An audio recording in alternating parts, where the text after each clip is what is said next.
6. Why don't you tell us what happened last week? And remember, there's a cliffhanger.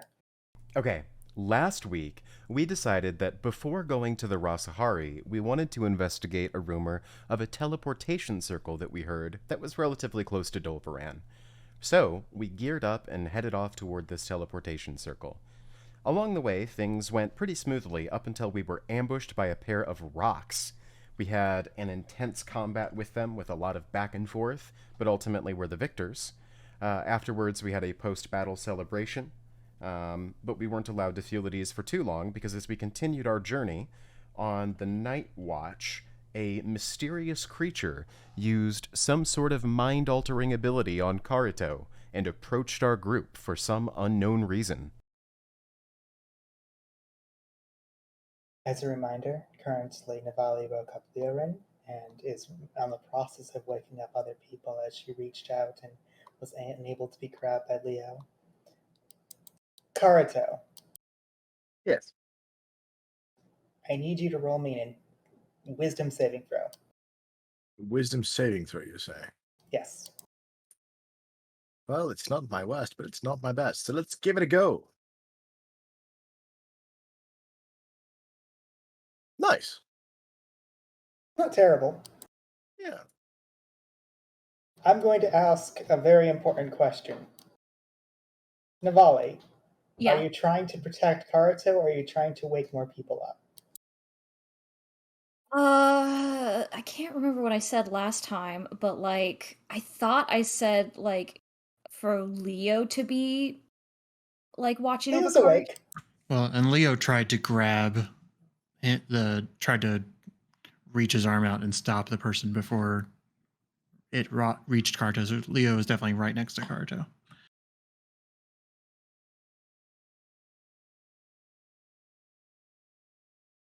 It's up to you, Navali. How far away was Leo, I guess? I mean, Leo got up and is standing directly next to Karito. Like, Okay. even if you're further away, you could even see him trying to stop whatever is about to reach out and grab Karito and fail to do so. I guess I guess at least having one more person up, I think Navali would. Oh, can I try to insight the creature at all to see if I can like You just know it's reaching out for your friend. There's not enough information. Like, you're not even sure what the creature is. like I guess I want to see, does it look like it's harmful, like reaching out? Like It's impossible to tell. it's impossible to tell. Okay. I I feel like if like with Leo next to Karito, I think she would feel safe enough to try and attempt to like wake the others up. Perfect. But I just want to know if the +2 is on Karito. It is not. okay. Oh wait, so she'd be more than 10 feet away? Because she'd have to get away from him to wake someone else up. Oh, okay. I mean, yeah, I still feel like she would feel like it would be important to get everybody else up. Karito, Yes. you feel empathy, remorse, pain, suffering just go through your mind, and just for a split second, you see a ground filled with ash and desolate trees. And the hand moves away, and that sticks in your mind for a split second longer. At this point, Leo is probably trying to keep whatever this thing off of you, but was unable to. It was just a little bit too slippery for him. And Navali, you can wake up another person. You can decide who. I'm gonna wake up 6. Ah. Get up, enemy. I will spend the next several seconds getting my weapons. I'll allow it. Karito, Leo, what do you do? I feel like I don't need to say this, but I'm going to remind you, Karito, you are in fact still feeling as if this thing is friendly to you.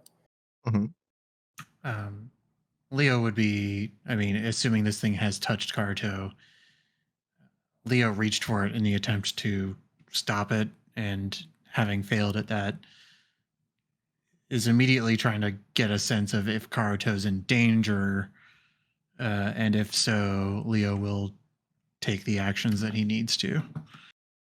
That's an Right. insight.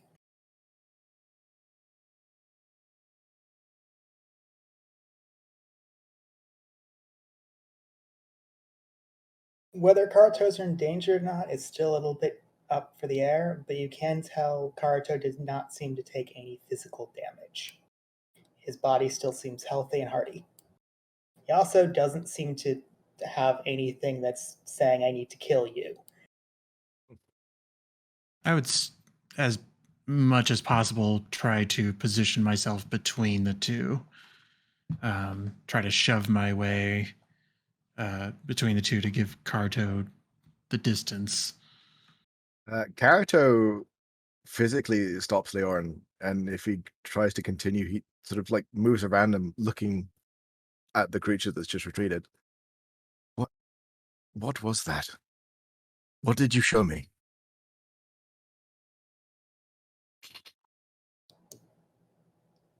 Is it not what you wish to stop, Hunter?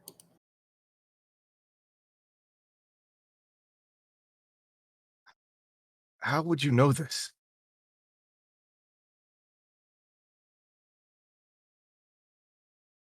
Karito, could you roll me insight? Sure.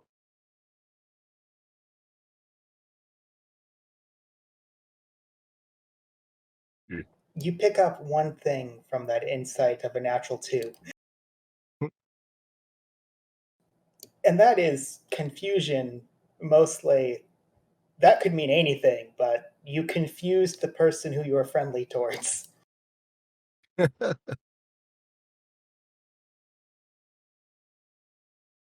Please, everyone just stand back. I need to know. What do you know? What can you help me? Leo does back off a bit, and keeping his eyes on the situation will help Navali wake up anybody who has not been woken up. Six also stays backed off because she has no way of knowing Karito is charmed, and he just told her to back away from what she was told was an enemy, so she does so. Navale, do you do anything special? I'm still waking people up.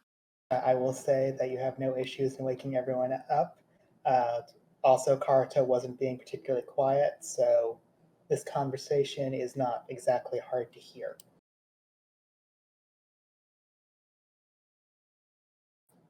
Hunter, I wish to see if your abilities to make others bleed could help me. Perhaps they would help each other.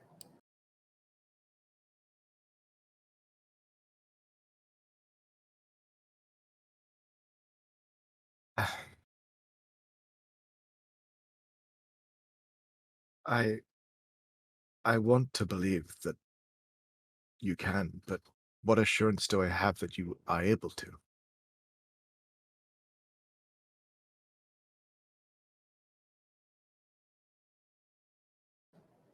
I cannot fight by your side, but I can certainly bring you to where disaster has already befallen. There's something I need protecting.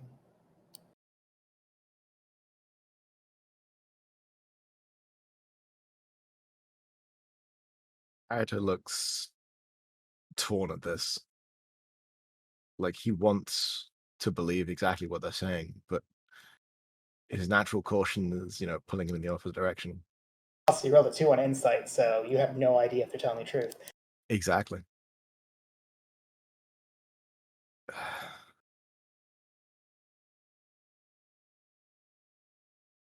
Will you give me a moment? Of course, you may speak with the other hunters. He nods and turns to walk back to the group. As you do this, I'm going to assume everyone else is keeping an eye on the creature. Yeah. As a reminder, you do see there's some kind of humanoid hand that goes in and out of what appears to just be a giant bush. I'm going to allow Leo at the very least, or anyone who has proficiency in Arcana, to roll that.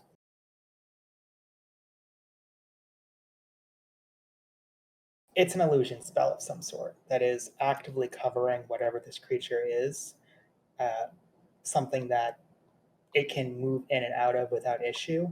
It's impossible to tell if it was a natural ability or an actual spell, but it is some kind of powerful illusion magic. If it's powerful, I'm going to guess the answer is no, but I know some illusion, once you detect it, you can sort of see through it. So I'm just want to peer, as like squint my eyes to see if there's any way I can pierce the illusion. Outlaw investigation. Or perception, either one.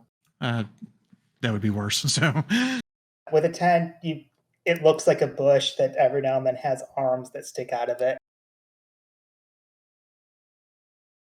would an illusion of this nature suggest that it is size appropriate at least? Yes, Okay. it definitely looks medium-sized.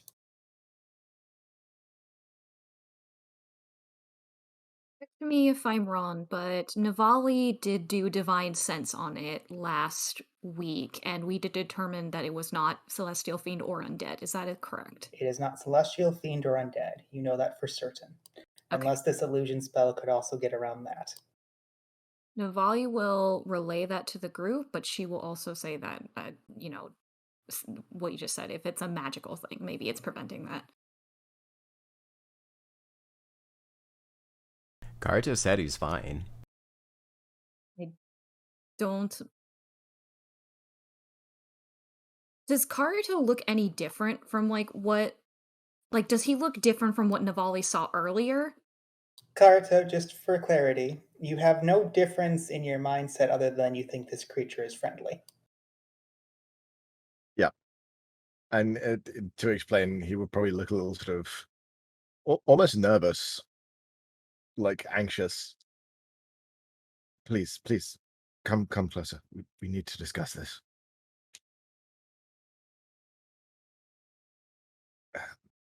Also, Scone, quick question. What that creature showed me is exactly what I saw on the ball, correct? I'd like you to roll me, honestly, just wisdom, probably. Just wisdom, straight wisdom. Okay. Oh, okay, cool. I believe it was. Yeah, it's impossible to tell exactly what the images were. It's just destruction. Mm-hmm. That creature, I cannot be completely certain, but it showed me what I saw in the veil. Destruction, flames, ash. I think it is offering to help me prevent it. If we, of course, help it in turn. I bow to the creature. I hate to say this, but please roll me persuasion. Out of fucking character. Let me get my sheet open.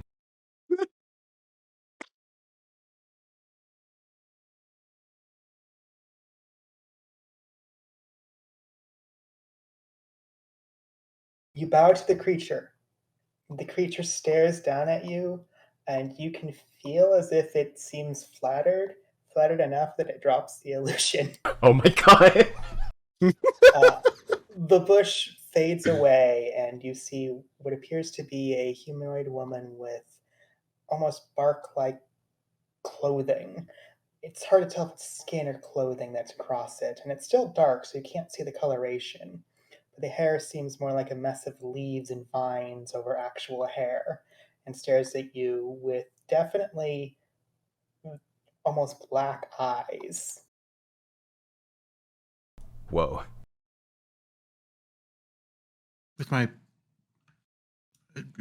knowing the Sylvan language, does this strike me as any particular race? Species? Especially since you probably did some research on Sylvan, I'll let you roll nature or arcana to get a better idea of what it is. Yeah, that's plenty. It's a dryad.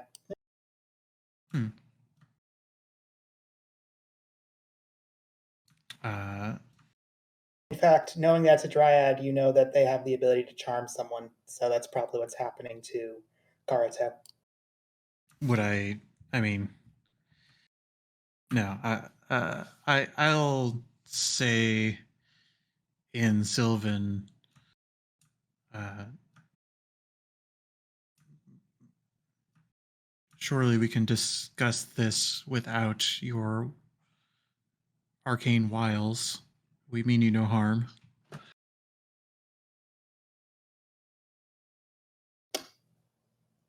Roll persuasion with advantage because 6 did just bow to her. Ugh. Honestly, the DC was pretty low for this one. You see her move her hand for a moment, and Karito, the charm wears off. You no longer have any forced feeling of friendship, though weirdly, you don't feel as if there was any magical effect on you to begin with. Hmm. Mysterious.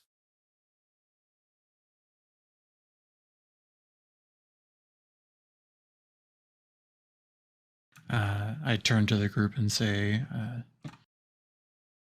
I clearly our new friend speaks common, but this is what is referred to as a dryad. Um, Out of character, I'm assuming this to be true, but in character, Leo says harmless, though potentially dangerous if we uh, aggravated it in any way.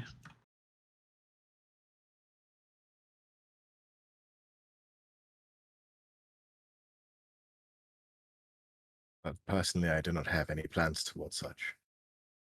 But I do not ask for much. But is this not exactly why we are here? To protect and to help those who are outcast?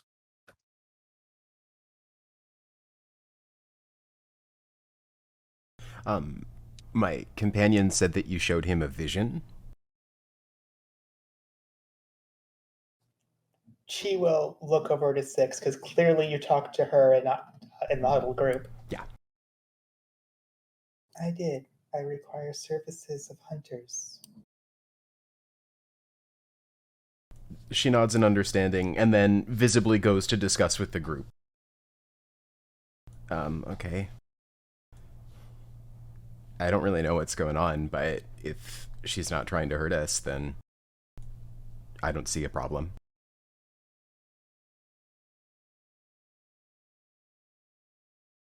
I find it very difficult to trust something that just, instead of walking up and cautiously talking to us, instead charmed. A dryad is a fey creature. Their culture and ways are different than ours. They don't have the same pleasantries, I suppose. This is a natural way for them. And have we not done similar before? Approached someone under one intention and then realized only moments later that perhaps we were mistaken.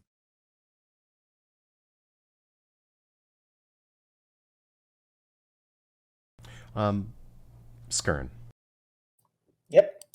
have we been interacting with this creature for a minute? I will say over the course of huddling and kind of looking towards, and especially the bowing, sure. I want to size her up to assess if her hit points and constitution are greater than or lower than mine. Could you give me your constitution score? 14. Both are lower. She's not very tough. She might be afraid of us.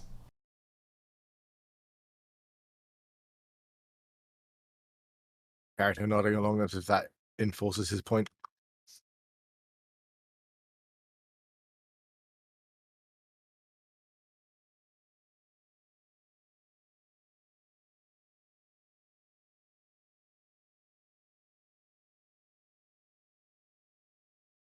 If we help her, I'm going to keep an eye on her. still don't trust her. I would expect no less from our protector, Nilali. He smiles a little at that.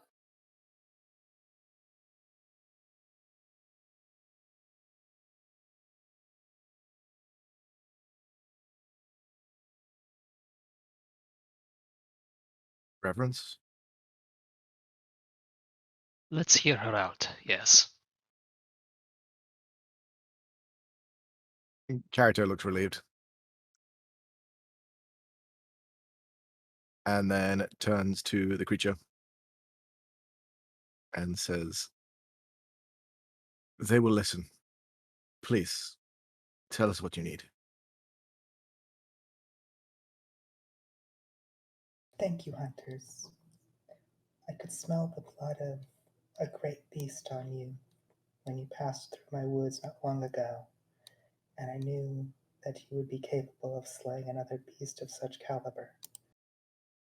There is a tree far, far away, in a woods far from here, in a dying land that I have been tasked to protect. A beast destroys at its roots that I require slain.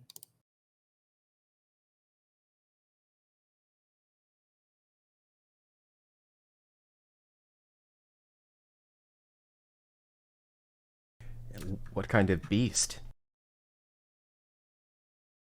Large and scaled, with many legs. I believe it has children with it that are decide to make a nest in a place that is causing nothing but disaster around.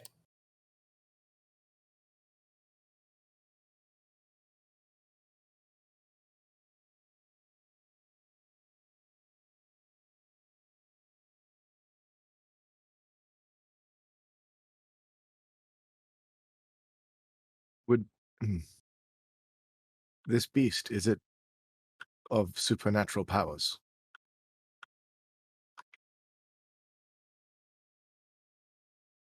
You can see her look at you in a very inquisitive way as her head tilts very slightly. I do not understand what you mean by that.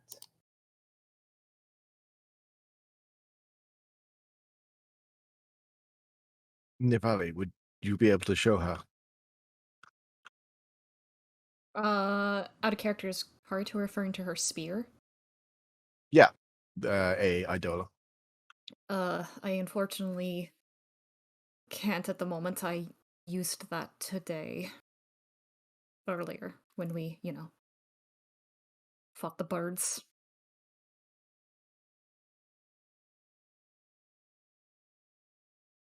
I can show probably in the morning. Do you have any remnants of this beast? Any pieces of it that we could examine? No, I could not hurt it. That is why I looked for hunters. Where is the forest? You said it's far away to the north?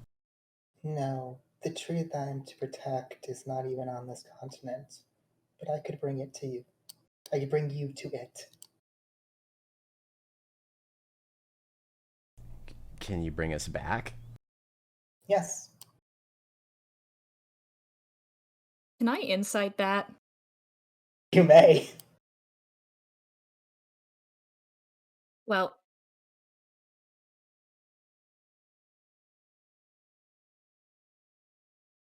You may choose to believe if that is true or not.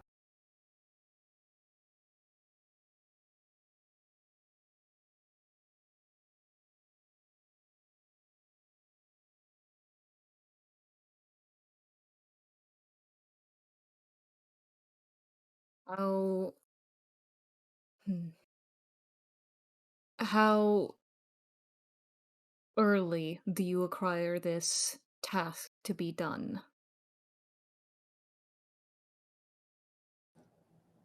I understand if the hunters still require their rest, but I would like it to be done as soon as possible. Every day, every time the sun comes back up, spells less time that the tree might survive. If even the roots are destroyed further and further, it may no longer get the nutrients it requires from the land.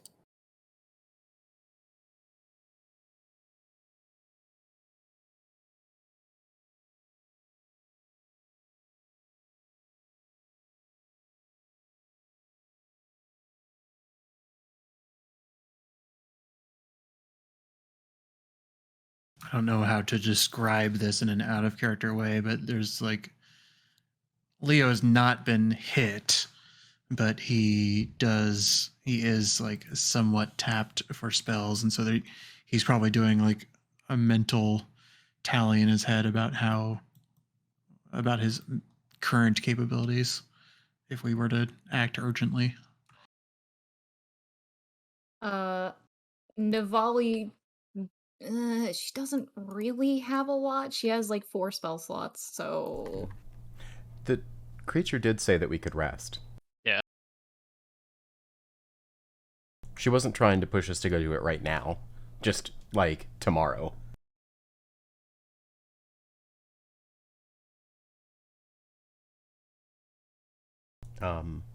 What do you think, Rev?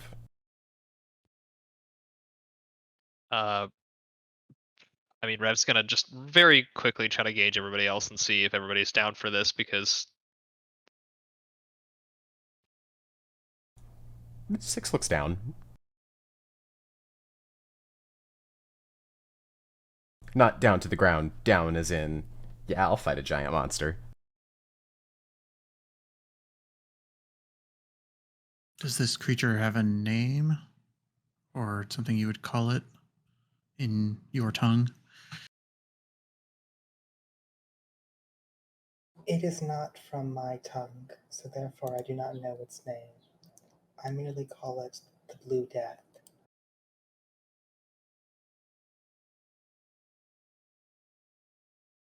Leo, I don't know that I could history check something that is more of like a fabled name that he's sort of just pondering in his head what that could be. I'm gonna say no, especially since from the way that she phrased it, it sounds less like something that's really fabled and more like something that she came up with because she Yeah. didn't have a name for it. Yeah, he's just trying to ravage what that means, but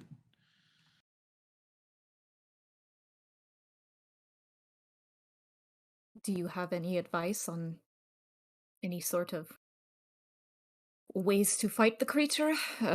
Weaknesses, strengths, that sort of thing. Are you saying that you will help? I'm saying we're talking about it.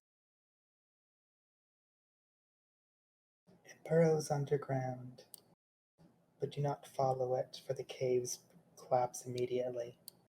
You'd find yourself stuck there, possibly dying almost immediately.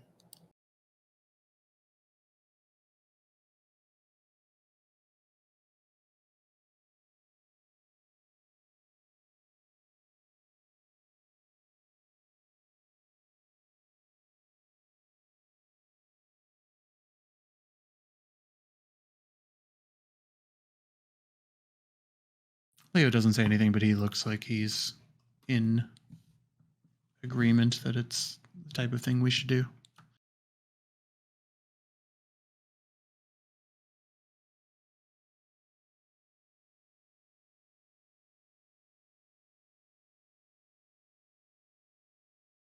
I suppose there's one thing I just don't understand. What's the purpose of the vision? It seems unrelated.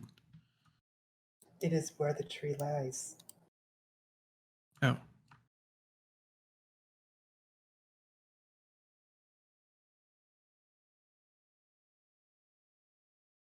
Karito, can you describe the vision to me again?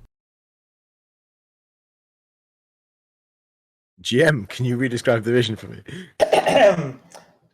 You see nothing but ash around the floor, as if nothing but the ground is a murky, unyielding, burnt ground. The trees around you are all murked and dead. The branches seem to be withering away. This is a creature that either does fire or does draining, like what happened to Celastra.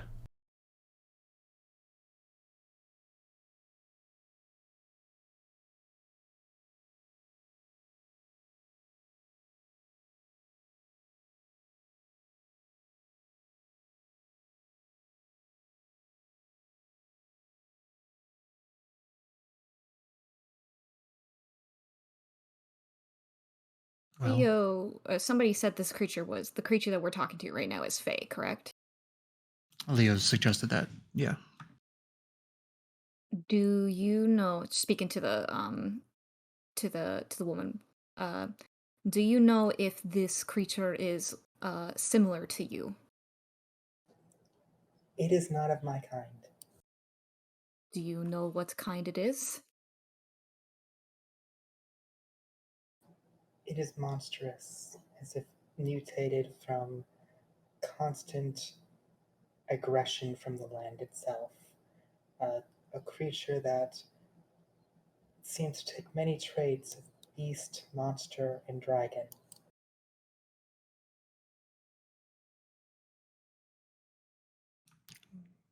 You said this is on a different continent?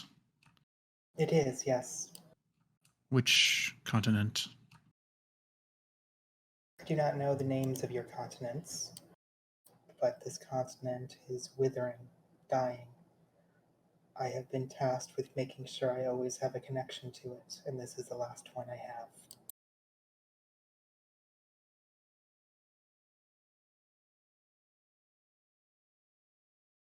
It's I turn to the party and say there is the blighted continent.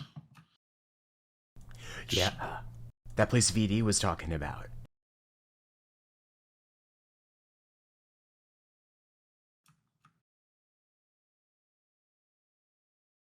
Unless it's spreading. But sounds like the right place.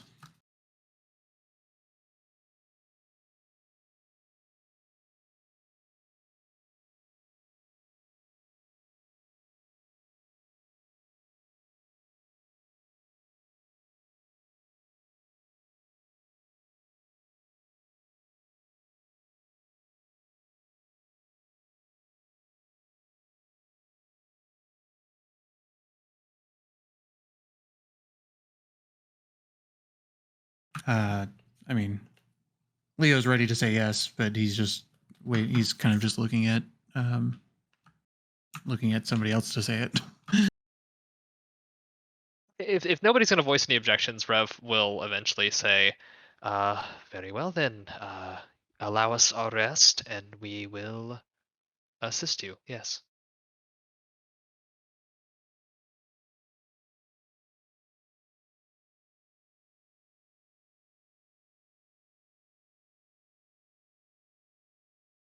Very well. There is a tree nearby. I shall wait for it, and when you are ready, please come to the tree. Please say my name. It is Boreal. Boreal? Yes. Can we have a spelling of that in the chat? Thank you.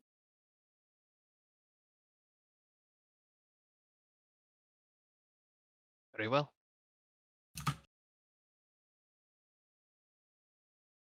And the woman walks away, quickly disappearing into the night as once it leaves your dark vision, it becomes very hard to track her. You can tell she's very good at sneaking around and not being seen if she does not want to be.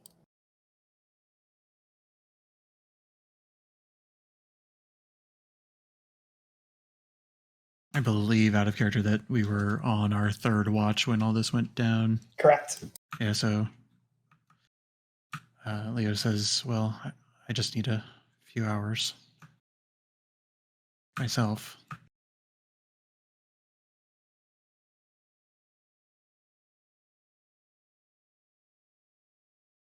A great beast. That likes to dig holes.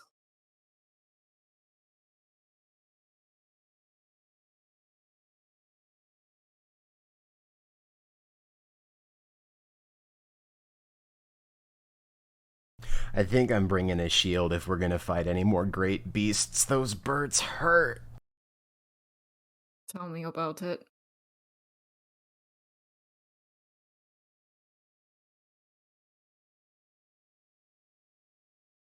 I guess, guess we should get some rest then. Get ready to fight another giant creature. Yes. If it's true that it has children with it, then we may want to.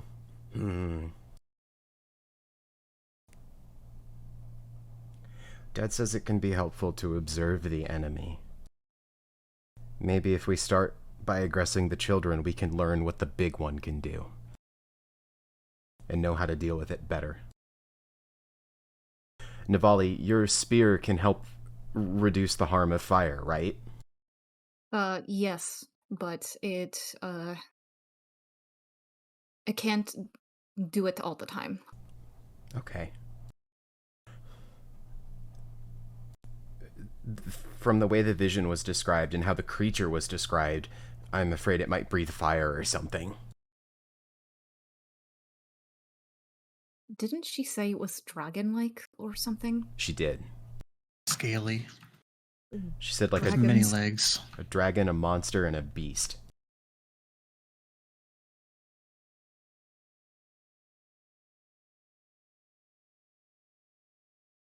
But it burrows. And not to follow it.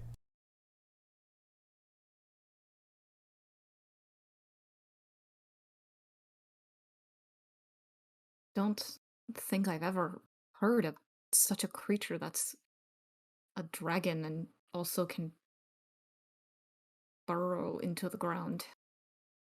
Roll nature? Anyone who wants to, I guess?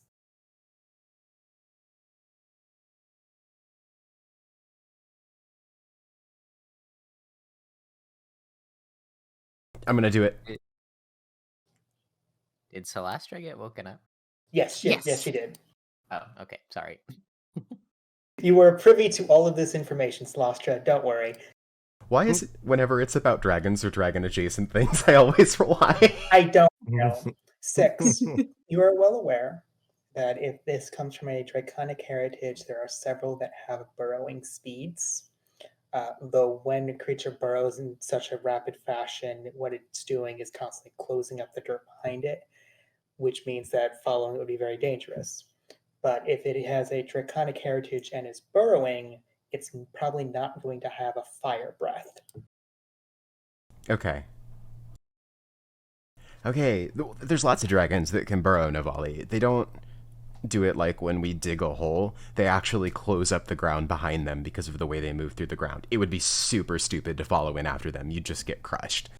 But there aren't any dragons that burrow that also breathe fire. So, then what would it breathe? Would my roll be high enough? No. I don't know. But I don't think this is a dragon.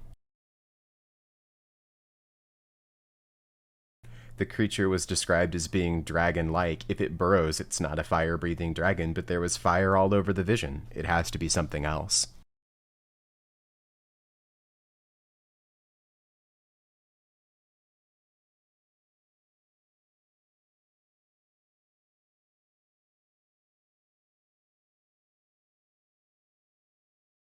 Is it too late to add Leo's nature as well?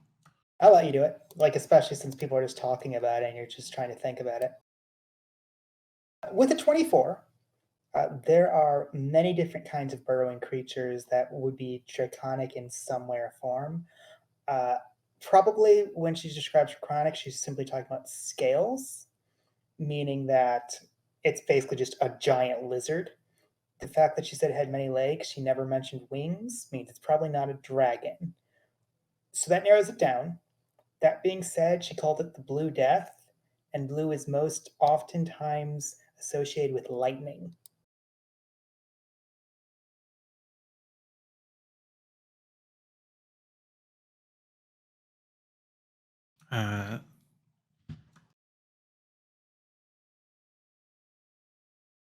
I feel that my magic will be less effective if it is what I think it is. What do you think it is? So, out of character, I feel like I know what it is. I don't. 24, I'll let you make the guess and just tell you Yeah. if you're right. Yeah, Leo says, I've heard of things called behirs before. That just matches the description and would lay waste to the land in such a way. You are They're- correct. They are, in all ways, dragon adjacent, but they fit the picture of what we're thinking. So it's a lightning risk. Do we have any way to deal with lightning?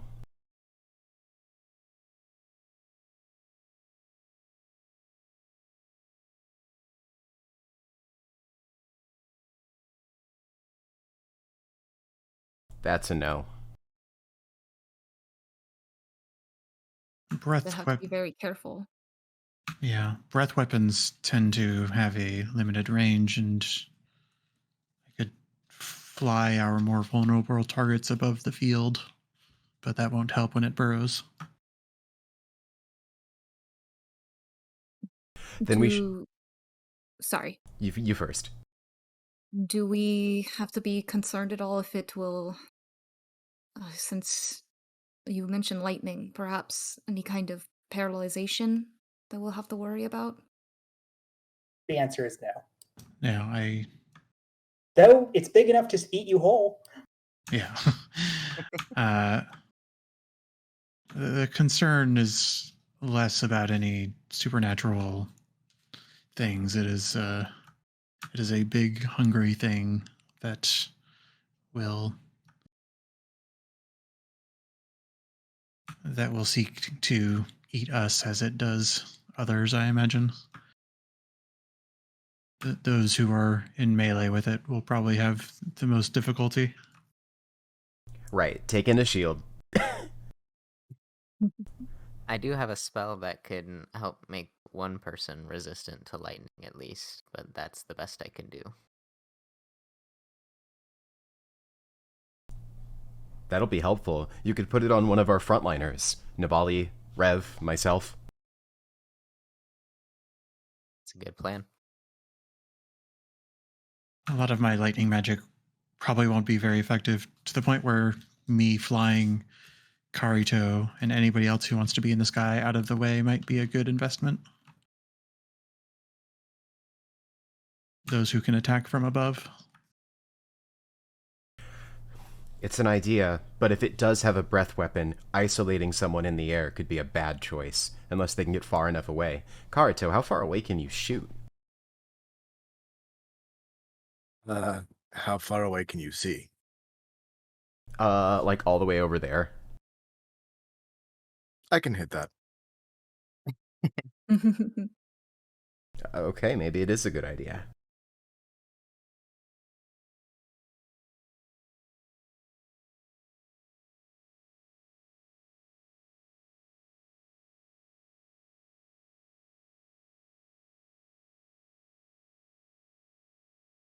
I suppose I shouldn't. I don't know this out of character, but lightning doesn't necessarily mean thunder. Leo does have thunder things up his arsenal that might be effective. But sometimes it does mean that, so. If it has a breath weapon, we should also attack it from multiple angles so that we don't all get caught in it.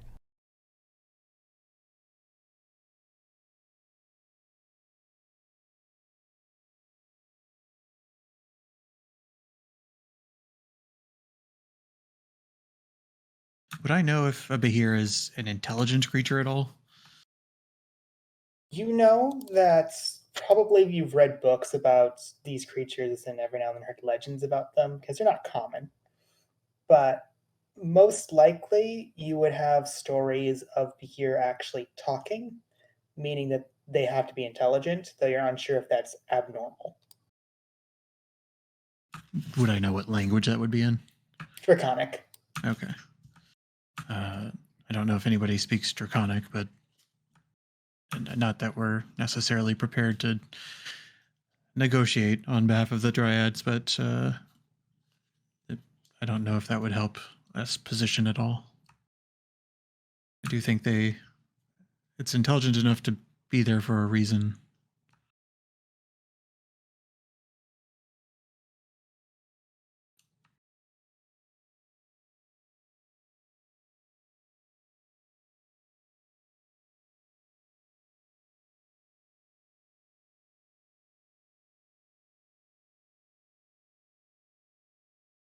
I think I do need to finish resting, though, if we are doing this in the morning.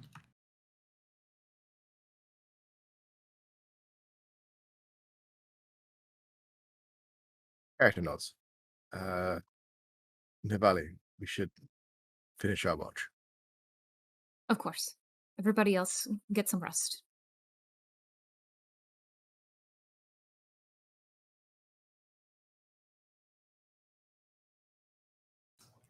Navali and Karito, is there any other conversations you'd like to have to finish up your watch? I don't think so. No? You've successfully long rested. None of you are dead. Woohoo! Yay! Please restore all your hit points and everything else that goes on with a long rest. Please prepare your spells for the day. I'm gonna give an inspiring speech. Yeah. Over Yes. breakfast. That makes sense. Yep, I'm gonna talk about how we kicked the shit out of those giant bird monsters so effectively, and now we get to kick the shit out of another giant monster to help some cool plant lady. Hell yeah! You can decide whether or not this inspires you to get 10 temporary hit points. 11. 11 temporary hit points. I'll take it. Solastra's hella inspired. The hit dice get back is half of the level. Half a Or level. Yeah. half a level. Okay. So if it was 9, it would be 4, because it rounds down, correct? I believe it actually rounds up. Okay, so it'd be 5? Yes. Sweet. 5e tends to round everything up, so I'm just going to Okay. assume I'm correct. Gotcha. Just want to make sure. I am specifically equipping my shield skern as we are fighting a giant beast. Okay, but if I request that you don't do that, I do it harder while looking menacingly at the sky in your direction. can't argue with this. Is there anything that you'd like to do to prepare in the morning besides prepare your spells? Solastra will give Navali Blessing of the Forge once again. Yay. Again, if anybody else needs that it's no big deal. Go definitely go for it. Yeah, I mean, if it's ever appropriate, anyone just speak up, and Solastra's happy to consider anybody else's armor or weapons.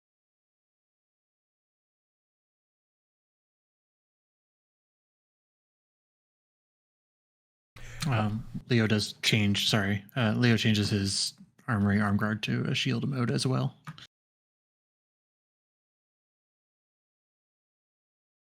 Very well.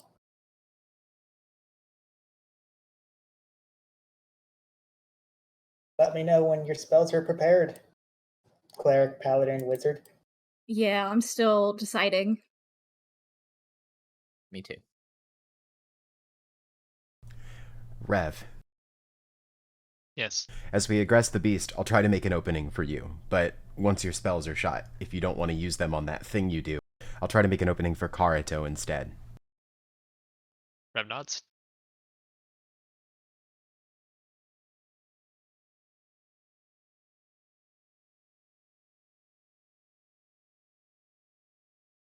Has anybody else indicated an interest of wanting to be in the sky, as Leo had explained that option?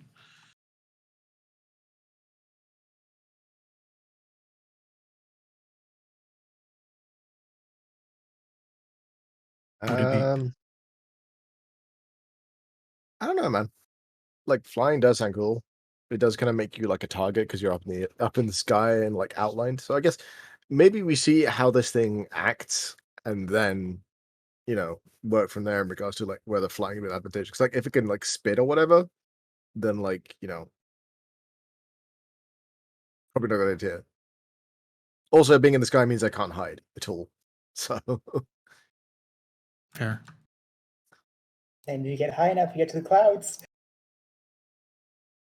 would you let me do that though? Maybe. I just wouldn't tell you the bad part about this, which is, anyway, you got hit, so fall 400 feet. Yep. Could be low cloud cover. Could only be 100.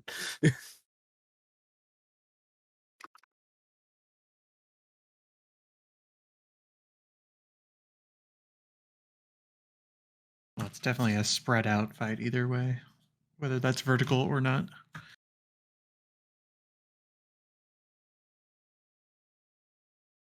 As best as possible, anyway.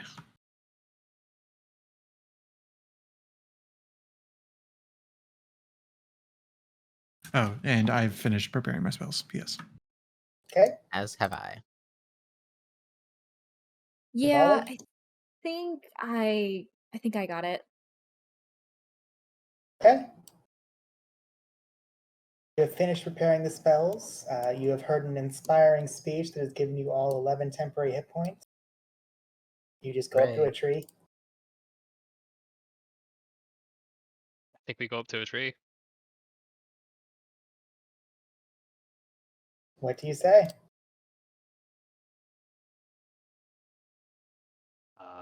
We're here. Oh, that's right. Boreal. The tree itself seems to rip open for a second, where you see a beautiful glade on the other end, and the same person you saw from last night walk through. Now, with sunlight, you can see that her skin is a vibrant grass green with what you're assuming are clothes, but it seems to be completely made out of bark that covers her chest and legs.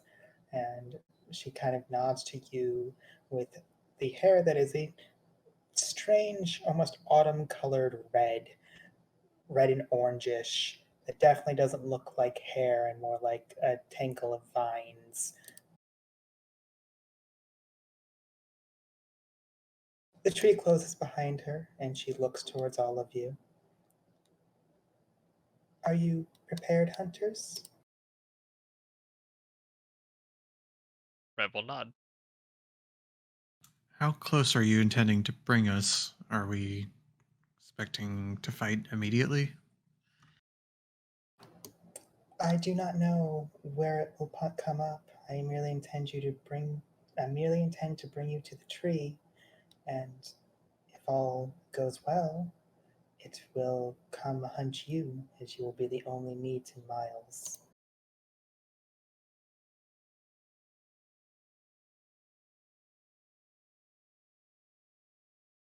Leo cringes a little bit on the inside, like, oh, that's reassuring.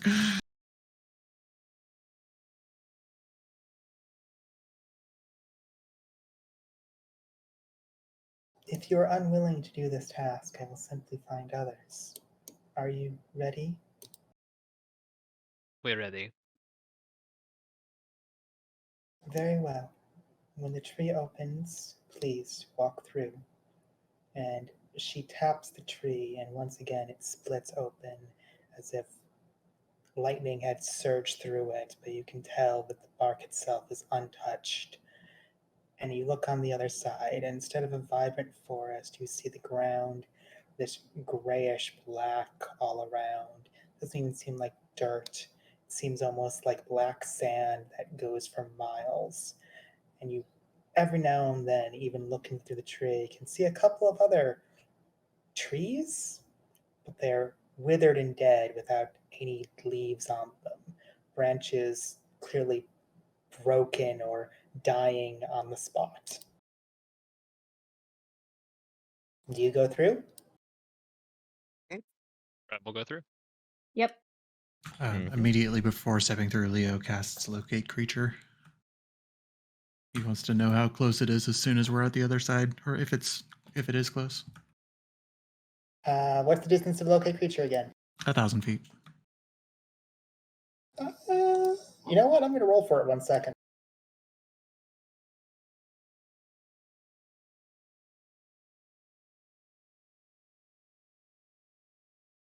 You do not get a ping of it immediately.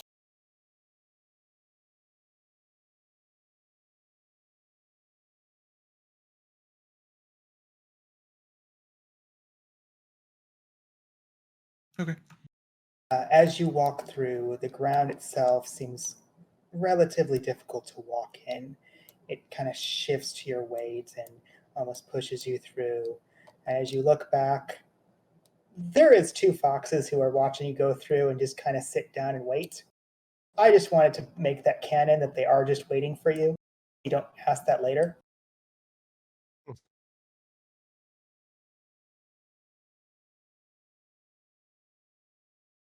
That being said, the dryad walks in with you, gestures towards the land about you. As you can see, it is currently withering and dying. Without the branches going as deep as they currently do, the trees would surely fall themselves and do require my connection here. I will leave you. I trust you. And when the task is done, simply say my name to this tree again, and I'll retrieve you. Rev nods. She seems to just walk through the tree, and the pathway closes up, and nothing but this strange, ashy ground is all around you for miles. What do you do?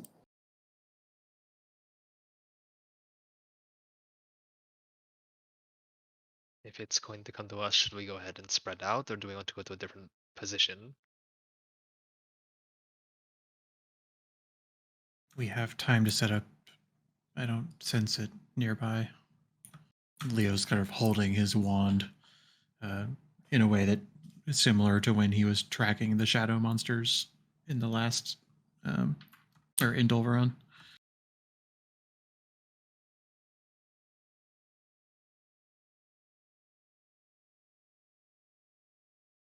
Rev will look at 6. Let's find an area of flat ground. That might make it easier to detect when it's burrowing. If we're in somewhere hilly, then we'll lose sight of it. As she says this, you look around and everything seems to be flat. Ah, gotcha. Okay. This is a good spot. You said that the trees are withering and dying, right? Yep. Perhaps we could make a couple places around this area to hide. That would benefit Karito. I was thinking moving some of the dead trees, knocking one over. Makes sense to me.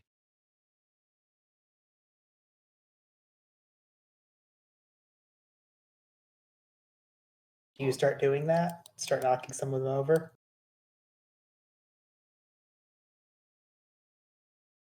That'd be for the strong people to do. Sure, if I'm not told not to, I'll get going and ask Nabali for help as well. Yeah, she'll help. Would Leo know from his earlier role whether or not our presence here is enough to attract it? Like, would it sense us, or would we need to find it? There's a very high chance that if you are what she said, the only meat in miles, it will come to you. It might take a moment, but it will come to you. Okay. It is a creature that is known for hunting and eating a vast amount of food, especially if it has children. Leo's just taking the full hour of locate creature, and as soon as there's any kind of ping, he's going to be ready to, so that people can buff up and brace themselves. So I heard that Navali is going to try and knock down a dead tree. I'll try. Please roll me athletics. Can I assist? Right. You may. Do I roll with advantage? Yes. Before you Okay. roll, can we Yes. see the living tree, like the one that Boreal It's not alive. It's also dead. Oh. It's just very big. Okay, like it's obvious which tree we shouldn't fuck with. Yeah, it's the one you came out of. It's Okay. bigger than the others, but it too, its branches are withering, doesn't have a leaf on it.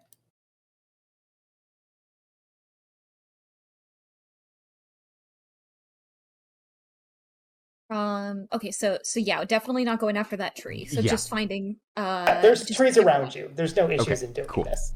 Okay, all right, I will roll. Oh, almost a crit. It does take some time of essentially you just kicking the tree repeatedly until some of the roots beneath start to crack and break.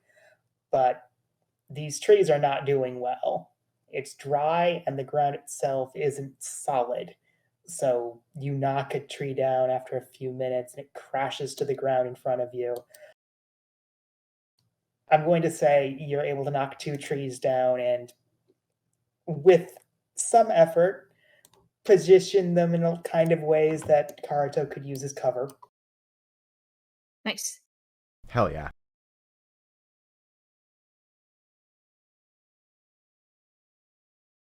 Thumbs up.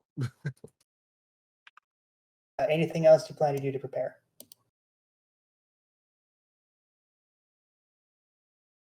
Uh,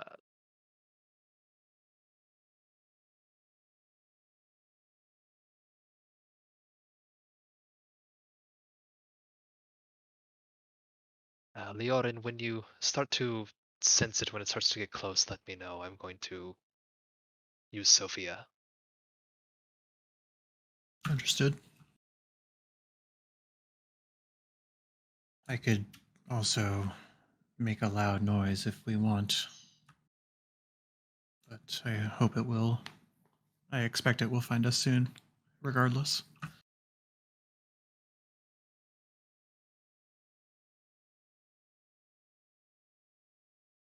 After waiting for about 30 minutes, Leo, suddenly you get a ping.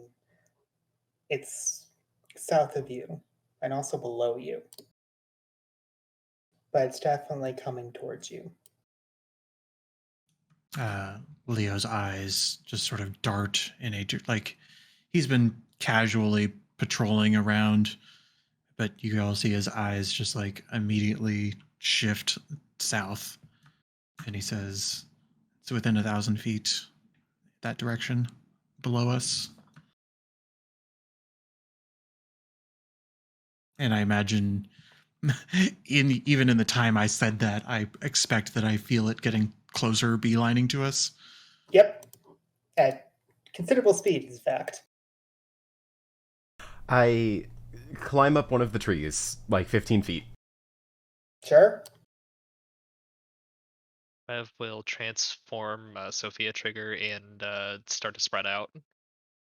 Navali will also like to summon her spear. Well, I'm going to go move everyone to a map. You can position yourselves as you see fit. I may have added some knocked down trees for you to hide behind. Very nice, very good. And for the sake of simplicity, I would like everyone to roll initiative, and then we're going to take a quick 5-minute break because I have no idea how long battle could take.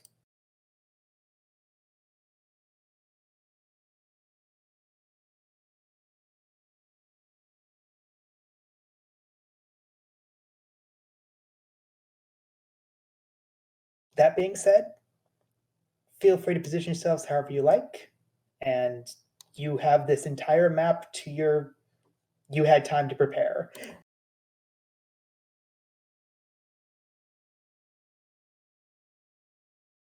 I've moved us over to the battle interface, and when we take a break, I'll go to the break screen.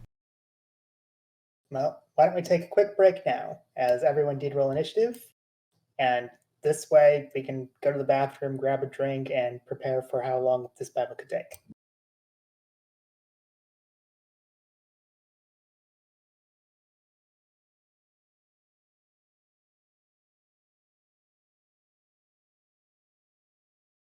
as you all prepare, and Leo keeps a careful note of its coming, you spread out. The ashy ground beneath you seems to start to move very slightly in all directions. And not because it is a sneak attack or because it's a surprise round, but because it rolled a natural 20 on its initiative. Rev, Hi. the ground beneath you begins to shake, and you manage to keep your footing and take a step back as a head first emerges, huge teeth that appear out of nowhere, blue scales that seem to go on forever, and one hand peers out and pushes itself forward. It seems almost like a serpentine body, but you see dozens of limbs as it pulls itself out, and its body immediately tries to slam into you.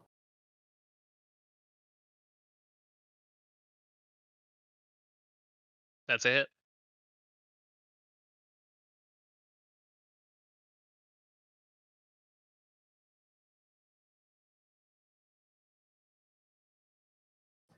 It roars out as you are being crushed underneath it, and then its large teeth go over you. I assume that's a hit. Yes, also a hit. Rev is down. You watch as Oh, Rev goes lifeless in its body, and it roars out to the rest of you. Hey, Six. He is grappled. He is within it. Like, has he been swallowed, or is he just in its mouth? It's in his mouth, like it's chewing. Okay, I know this isn't a mechanical thing, but this is what Six would say. I'm gonna use Commander's Strike and yell at Karito to shoot it in the head.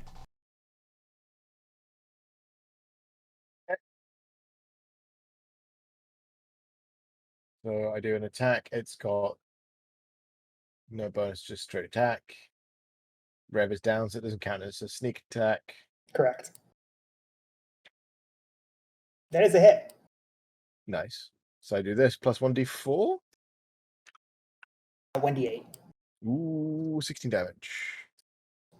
It roars out, and you can see at least some eyes suddenly peer out towards the arrow, not the person who yelled, as if looking around for Karito. I'm going in. Back me up. I drop off the tree, and I run 15 feet in this direction. Okay. With my second attack, I shoot with my hand crossbow at disadvantage. 16. That is not a hit. Okay, that'll end my turn. Harmlessly bounces off the scales as Celestra, you get to go. Okay. Um,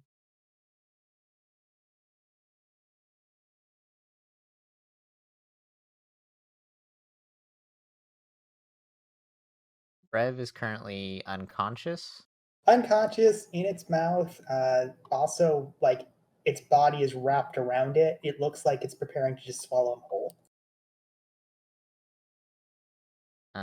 Okay. Well, Celastra will rush toward the creature, but she can't really do much else besides give Rev a healing word. Hopefully he can wiggle himself out of there. Rev, you are inside this thing's mouth. And then I'll also cast Sacred Flame on it.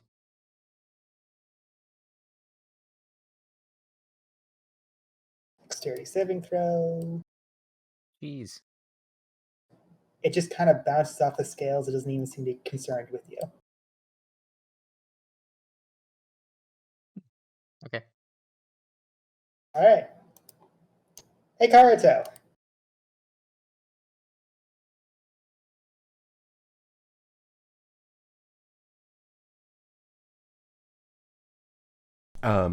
Karito said he's got a cat emergency. That is true. In that case, is there any objections if we just have Karito go when he gets back and we continue going? Sure. Sure. Yeah.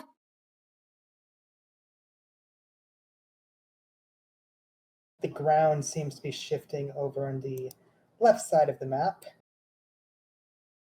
Nothing quite appears out yet. So apparently these smaller ones are a bit slower. Not this one, though. This one, it's lost where you can feel something very close to you, but it's not quite to the surface yet. Uh-oh. Rev, Hi.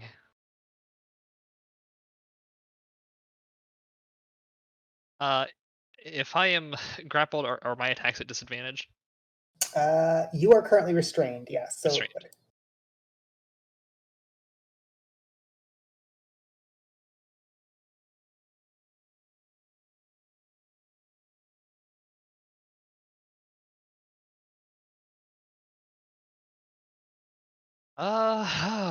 Okay. Rev's gonna try to attack it anyway.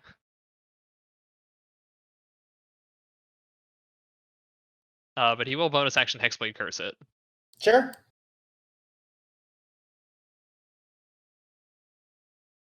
17 to hit.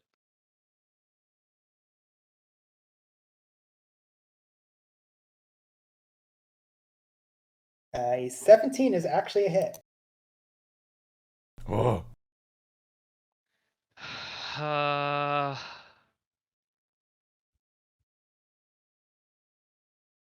Shit. He needs to get away from it. He's gonna code transfer. Okay. You hit your blade into its inner mouth desperately, and its body just kind of fades into your sword. I am going to say, since it was lifting you up, please roll me a dexterity saving throw. Okay, you managed to prevent yourself from landing hard and taking damage from the fall.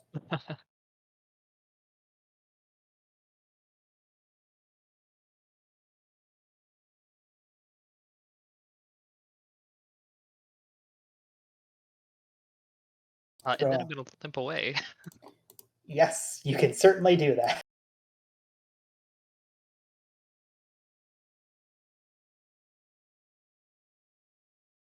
That's me. Leo, the big thing that just almost ate Rev is no longer in existence. What do you do? Shit my pants. Leo feels that now, because there's nothing to attack, so this is the time to prepare further. He is going to cast mirror image on himself and get a little bit more into the mix of things.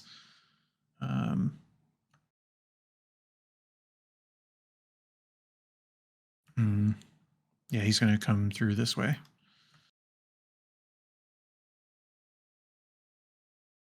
You can feel the ground kind of shifting nearby as you do this. And I guess that's all I can really do at this moment. All right. As Karito came back, I'm feeling very nice. Hey, Karito, we temporarily skipped your turn, but we're going to give you your turn back, and we're going to pretend that Rev hasn't code transferred yet. Okay. Would you like to shoot the thing before it disappears? Well, Rev is in its mouth. Yes, absolutely. He is conscious. He was conscious at the time, yes. Mm-hmm. Healing word. Get him. 1 second. Bring out some stuff. Good old sneak attack assist from the mouth, from the inside. I mean, technically, yeah, it works. It's a little distracted. It's chewing. Where is it? Is it in here? It is. Okay. Also, goddamn, I completely forgot about the Flames of Purity passive, which would have been really helpful. Yep. Like 3 sessions ago. Correct. Yep.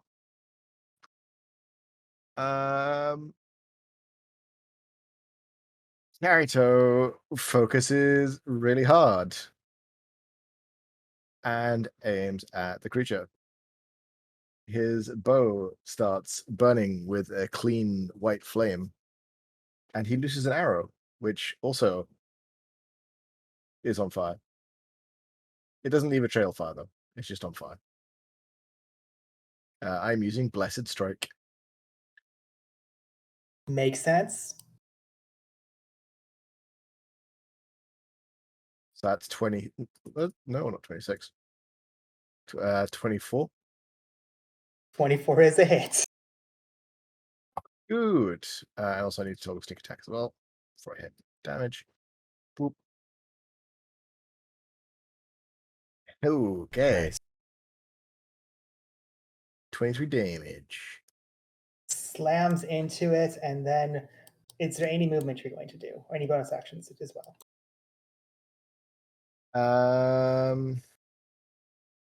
So it's over there. It's big and scary.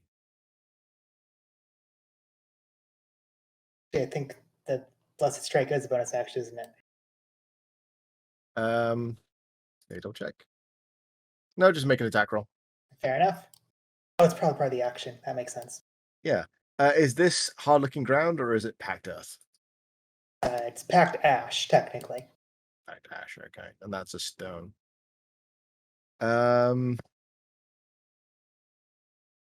Gonna try and jump down on top of this. Land on the rock.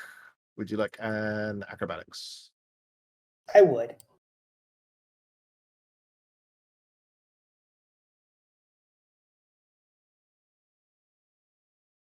You have no issues in doing this.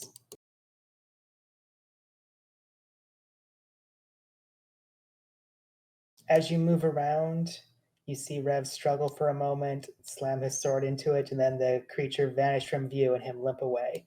We are now in the proper timeline. Hey, Navali. I need a rule clarification real quick. I can't hold a bonus action spell and dodge at the same time. Is that correct? Correct. Okay.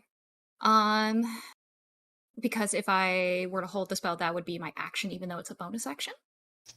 Yes. What was the bonus action you're intending to do? Out of curiosity.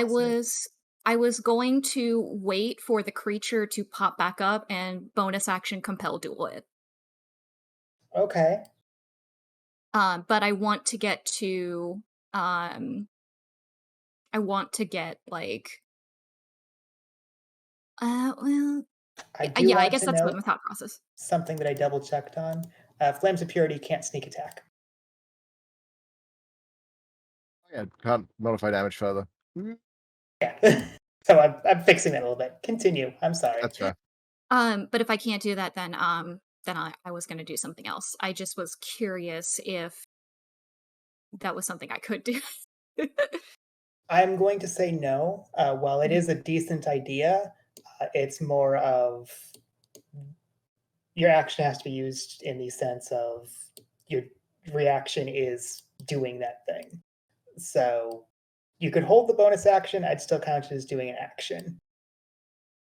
Gotcha. Okay. Instead, since the monster is gone, let's see. Okay, I'm gonna run up to Rev.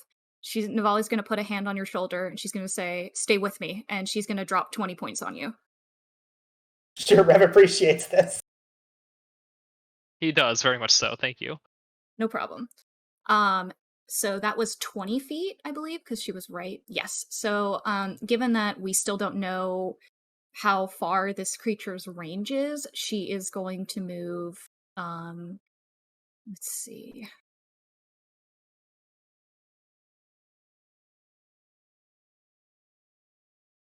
I'm gonna have her move a little bit more away. So 5, 10, 15. 5, 10, 15. Gonna put her right there. And then let's see. I'm gonna see if I can do anything else real quick.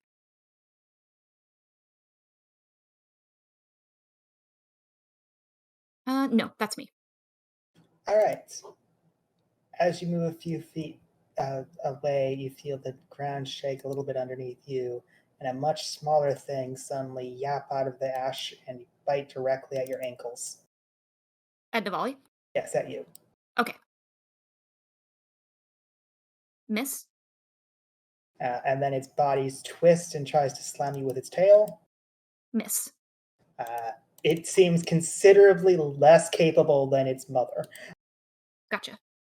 At the same time, Leo, you feel the ground around you start to shift, but nothing pops out yet.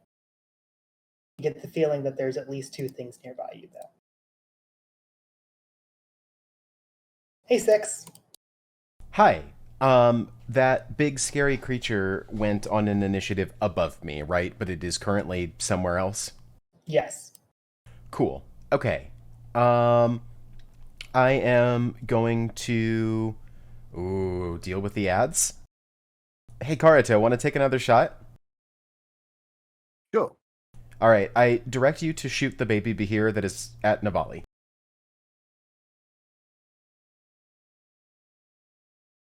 I will do that thing.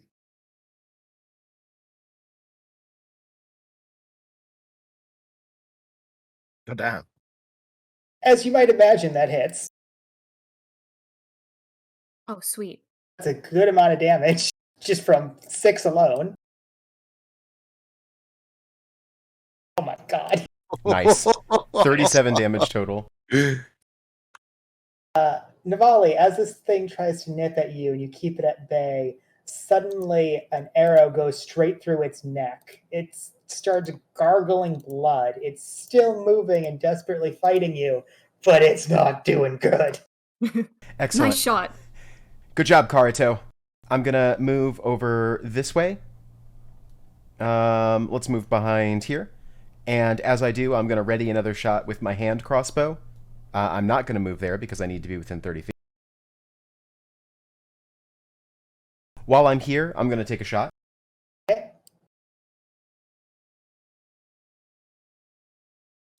14 to hit. It kind of sears over its head. And then with the rest of my movement, I'm going to take cover behind this fallen log, and that will be the end of my turn. It's Lustra. Let me see.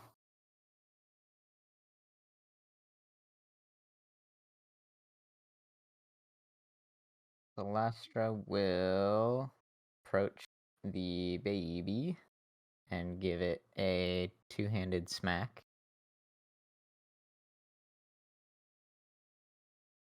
Guessing a 25 hits. At 25 hits, yes. And smack with Divine Strike.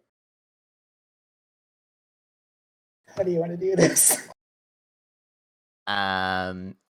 Seeing its arrow wound in the neck, Celastra raises her hammer and deals one swift blow to its head, crushing it. You are now covered in blood, Navali, as this thing desperately tried to bite you, got shot in the neck, and then got its head crushed by a hammer within seconds. It's a good Nice thing its job. family members couldn't see that. Nice job, Celastra. Thank you. And then I will bonus action give Rev a level 3 healing word. Thank you. Mm-hmm.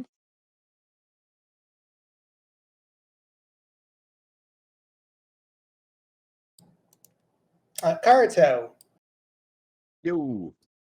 there's currently nothing that you can see. I'm going to hop to this other rock and then take the hide as a bonus action because I'm a rogue and rogues are bullshit. I mean, would be able to see you. They move underground, so you get the feeling their senses might be abnormal. Yeah, that's why I'm sticking to these rocks. True. 26. You don't know if anything is currently able to sense you. To be fair, you also don't know where they are.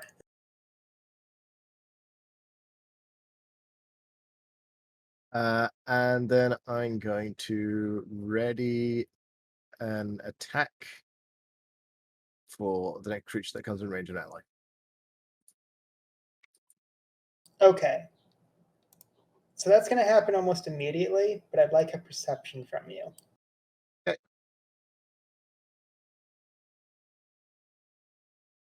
Yeah, that's fine.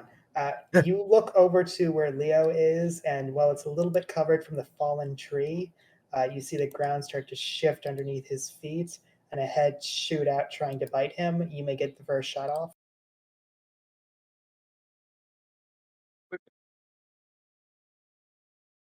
Sears over its head. Cool. Probably because you had to aim a little higher to get over the tree. Leo bites.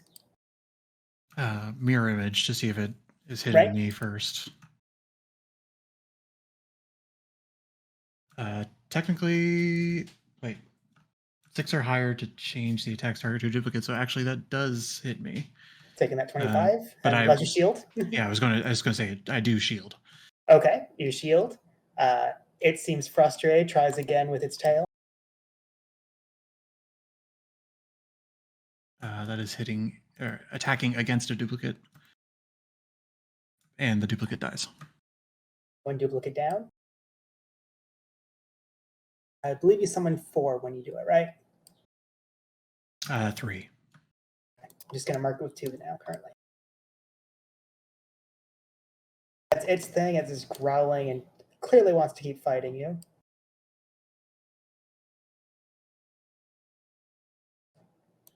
Hey, Rev. Hi.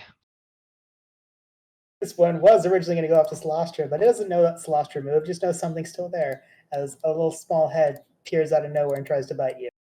Oh no.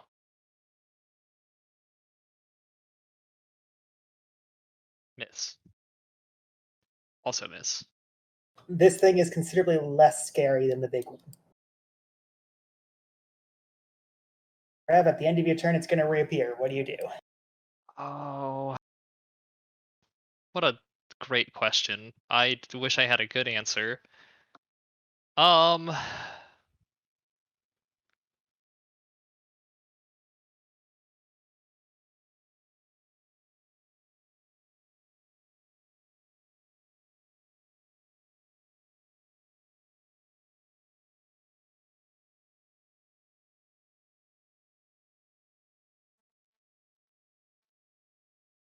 Okay.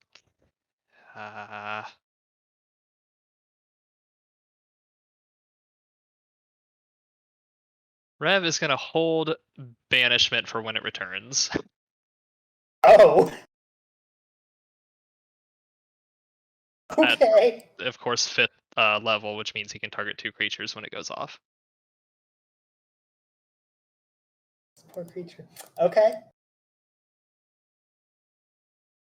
No movement, I assume? I think I'm within 60 feet. You definitely are, yes. Yeah, and I don't want to trigger an attack of opportunity just yet, I think. Yeah, I think I'm gonna stay here. All right, well, first things first. Rolled poorly on the DCs. You get your questions. Oh, good.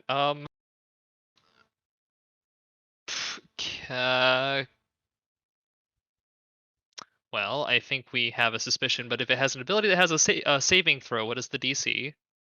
Lightning Breath, DC 16. Okay. Can you tell me one resistance or immunity that I have not learned yet? It's immune to lightning. I don't know. Can you tell me the saving throw of a check, and I can pick a specific check. How does it do with charisma checks? I believe I give you the exact number. It just says you may ask for any of the 6 save throws. Then yes, it's the exact number. It's a +1 to charisma saving throws. Okay, good to know. It reappears as that last answer comes into your mind, and your hold action goes off. Yeah. So charisma saving throw for it and the red one next to me. All right, it first. My DC is actually 17, not 15. Okay, so it's gone. They're both gone.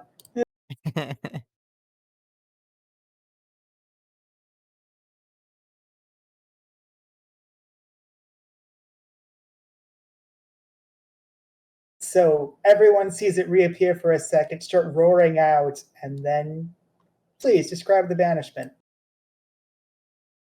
Rev makes a series of gestures with his hand and points at it, and it just kind of gets ripped out of existence. You see it reappear, start roaring, then its body just seemingly disintegrating like it was Thanos snapped. Also, the one next to Rev did that too. That's what you see, Leo. Well, there's only one target at the moment, but Leo's still trying to be prepared. I think we might have talked about this before. No, it's fine. I'm gonna cast haste on myself. Which was gonna ultimately drop the concentration of my locate creature. Well, he couldn't sense it anyway. And then the question I have is, Blade Singers can cast a cantrip as in replacement for an attack action, as part of replacement for one attack out of an attack action. So, do I have access to a cantrip when I only have one attack left in this instance? You cast a spell. You didn't cast. Hey, oh, yeah, haste gives you yeah. No, because it is a completely different attack action. Like the attack action and the haste attack are different actions. Okay, so okay. Well, with my okay. So I cast haste, which uses up my primary action, but I'm going to use the extra attack action now to turn the one that haste grants me to turn on the Bahir next to me. Makes sense. And this is both with the Armory Arm Guard in one hand, which fails, and then a bonus action swipe with the Gladius in his second hand. Isn't the Arm Guard currently a shield? The shield is like it's an armor class, but because it's only +1, it's not a. You're correct. Yeah. I clicked it accidentally, but yes, the 17 hit. Oops. So, yes, 4 damage. Yes, marked. And then I don't feel like I need to move, but I am going to, just because I feel like the party is pretty far away from this one, so I'm trying to draw it in, and I'll take an attack of opportunity from it.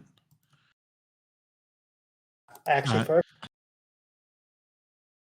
Would have missed either way, but it's fine. I should do that each time though. And that is my turn. Okay. Hey, Navali. So currently, the only one that's up that we all can see is the orange one. Is that correct? Correct. Okay. Let's see.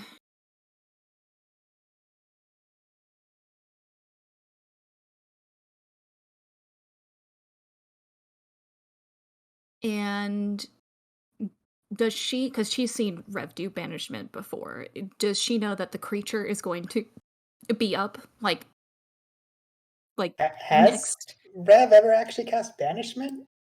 I've seen, I swear I've seen it, but I know he's used code transfer. I don't know that he's ever cast banishment. He's code transferred a lot. Banishment is a different spell.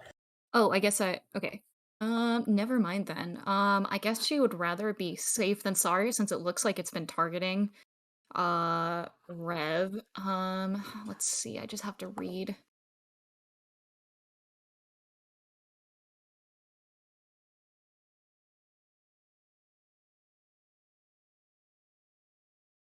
No, I think I'll just keep it with the 3 of them. I'm gonna have Navali cast Bless.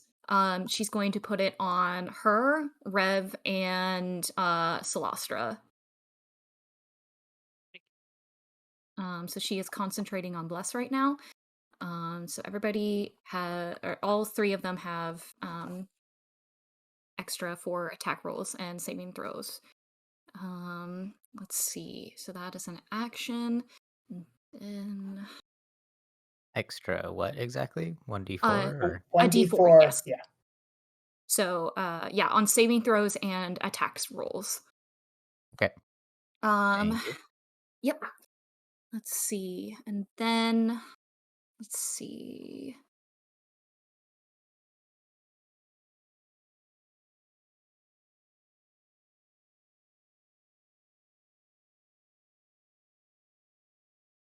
I'm going to have her move up a little bit away from Celestra just in case that thing tries to do another breath weapon so that she can be out of the way. So I was right here. So 5, 10, 15. Actually, I'm actually going to have Navali move close to Rev. Okay.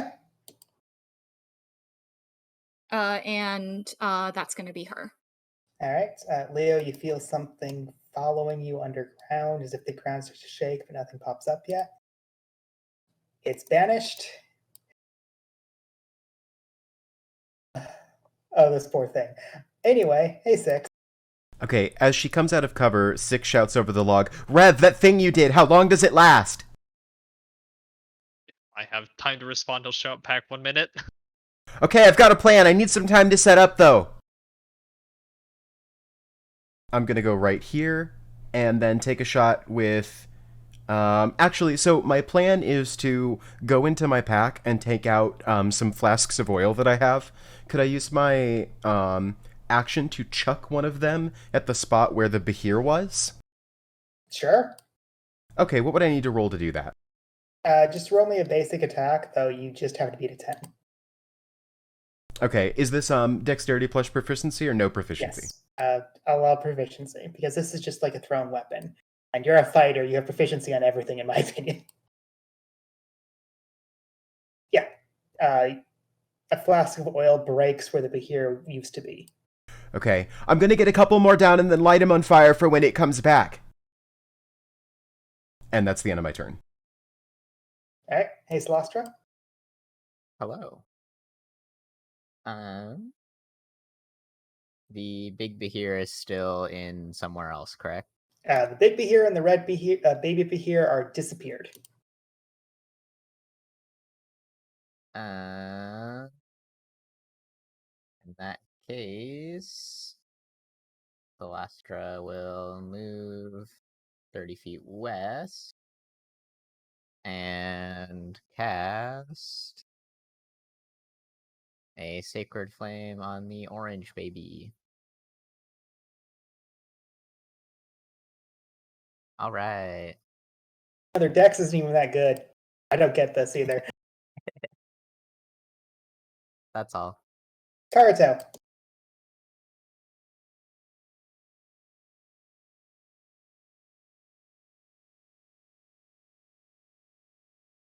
I was muted. Big boy's banished, right? Correct. So is the red one. I'm gonna help that Rev. The red one's banished. Oh god damn it. Sorry, so is the red one. Yes. And that guy's all alone over here.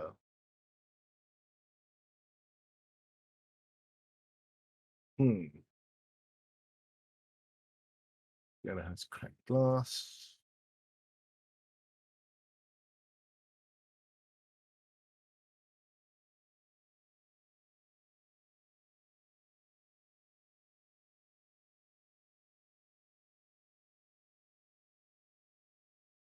I'm not gonna hold action this time. I'm just gonna go try and make some distance between me and this creature by running over to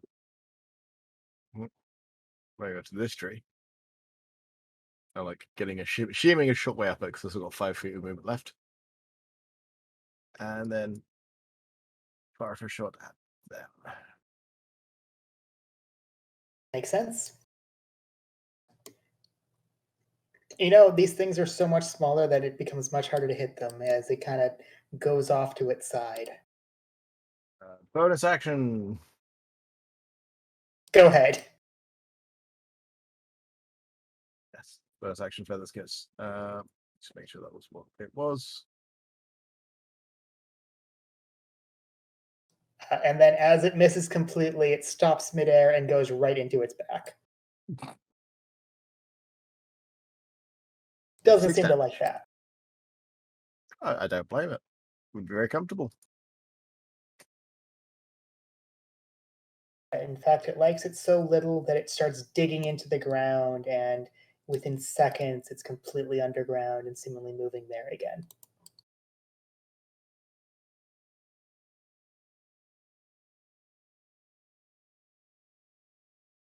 That one's banished. Rev, everything is either underground or banished. What do you do? Shoot.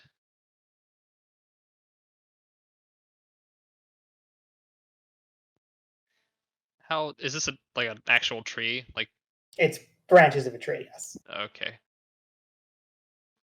How about this one? How tall is this one? Ping it again. This one here. Huge. Like you knocked down an actual tree for that. Like goes up to almost 10 feet.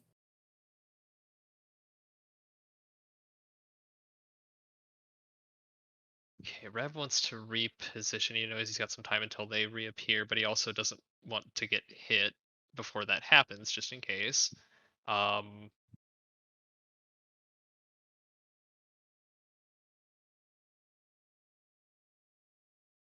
Actually, for now, it's an action to doff a shield, right? Yep. You know as well as I do, you have plenty of time.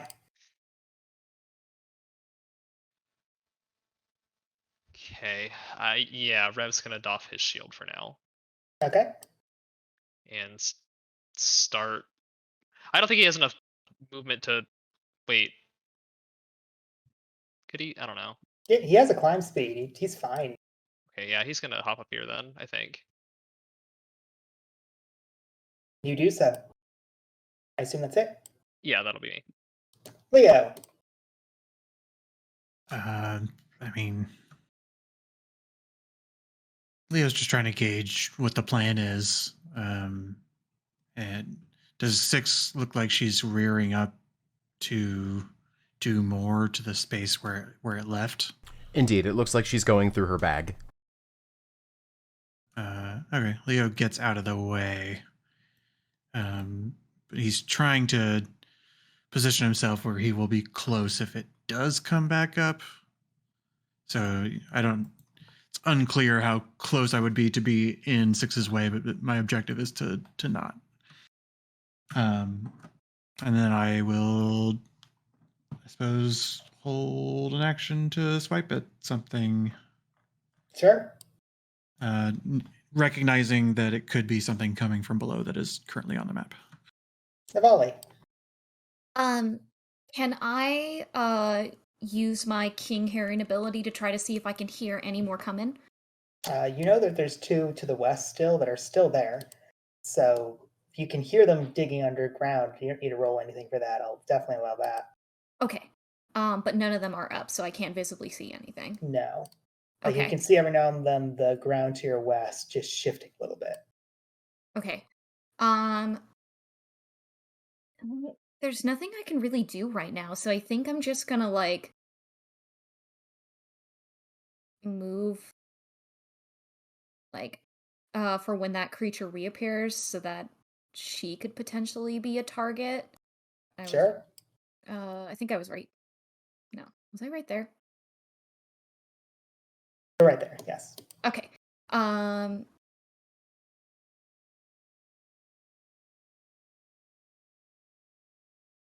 Gonna have her move right here.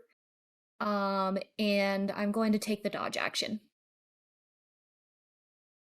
Okay. Hey, 6.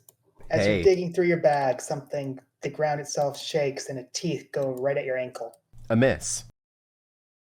Also a miss. She's ready. Honestly, they're kind of adorable as they're failing horribly. I kind of want one as a mount, to be honest. They're a little too small for that at the moment, but they'll grow up. Still banished.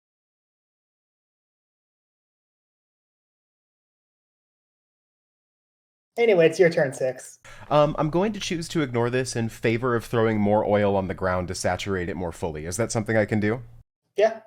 Okay. This time we get an opportunity attack. You're fine. All right. Six shouts. I've got one on me, but it seems pretty wimpy.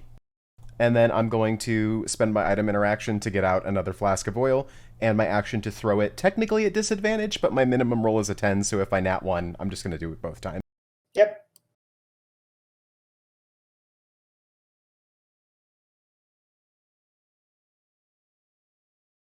You're good. What is my impression of the level of oil on the ground? Is there like a lot there? So the biggest problem is it's kind of seeping into the ground itself. Like it's not a solid surface. Gotcha. So it's there, and it would definitely ignite, but it's not going to be like you pulled this onto a marble floor. Right. The oil's immediately going into the sooty ground. Cool. Okay. Six continues to go through her bag. She'll pull out a torch next round. Okay. I'm also going to move here to sort of further scatter us in case Rev's concentration is broken. Makes sense. That'll end my turn. Hey, Slostra. She's just getting back. I can certainly wait. Back, sorry. All good. You haven't missed much. One of the Pyrrha is trying to bite Six. Do you want to kill it? I do. Did it succeed in biting 6? No. No. Okay. And the red one is still disappeared? It's going to be disappeared for a very long time. Excellent. Okay. Yeah, Celestris is gonna walk up and give it a good old searing smite combo bonk. Okay. Oh my god. Good luck. Yes! Woohoo! With the divine strike. That's on its turn, I believe. Nice bonk, bro. Thanks, dude.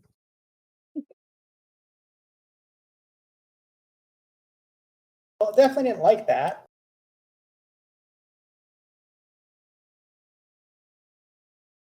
And that will be all. Its body clearly has issues catching on fire. It's not that it does less damage. It's not a body that's easy to catch on fire. But besides that, it hurt. Hey, Karito. So you're saying it Hello. did not catch on fire? I'm going to actually roll a con saves on its turn and not keep that 20. It's on fire. Currently on fire. It's just clearly it's very good at keeping itself from staying ignited. Mm-hmm. Soon it might be on dead. Thwip. 23 hits. Nice.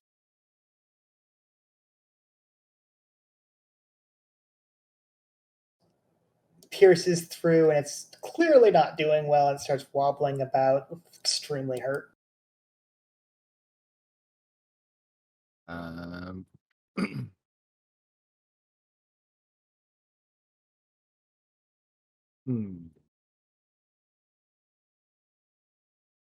gonna stay at my tree. This is my lucky tree. This is working out for you. Yeah.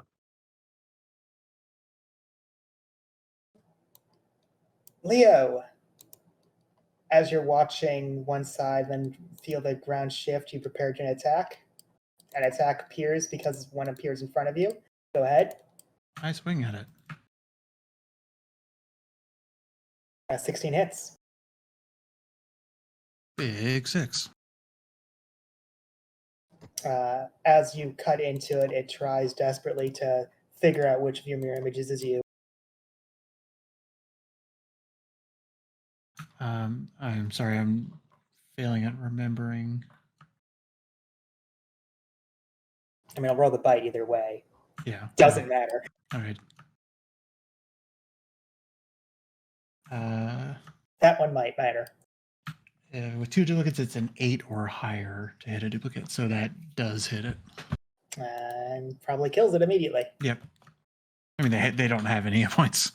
So it's down to 1 hit duplicate. Yep. Which is going to be 11 or higher next time. Rev.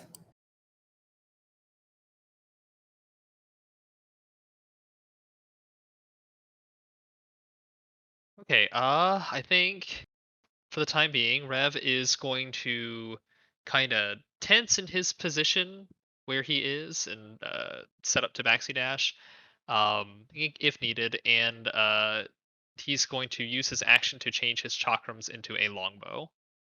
You succeed. Very good. Do you have arrows? I do from before. I believe I Okay. have 20. That's fine. I just wanted to make sure you have them written down. Yes. Okay, you now have a longbow in your hands. Hey, Leo. Leo's just going to lay into this thing with 4 attacks. Correct. Have fun. Are any of them going to be a cantrip? No, I don't have a cantrip that isn't lightning damage, so. Fair. 18 hits.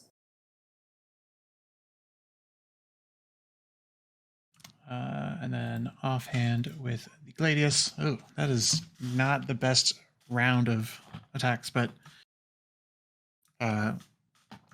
flavor-wise, I imagine that you guys are seeing Leo move faster than you've seen him move before, humming the song that he sings always during combat, but now almost with like lightning that is picking up from behind him and sort of enhancing his speed as he just sort of tries to lay into this thing, but perhaps not very effectively.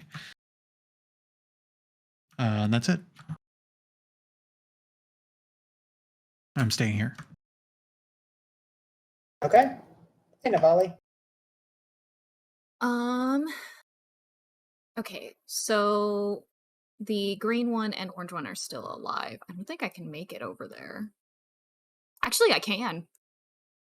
I'm gonna charge at. Yeah, that's 35 right there. I'm gonna charge up next to the green one, and I'm gonna swing my spear. 22 hits. It is on fire and cold. It doesn't like this. How bad does it look? Real bad.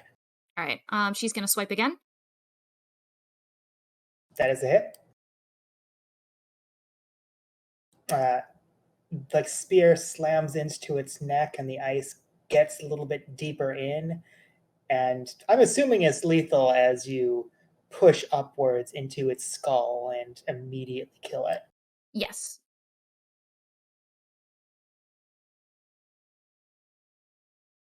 And I used all my movement, so that is Navali.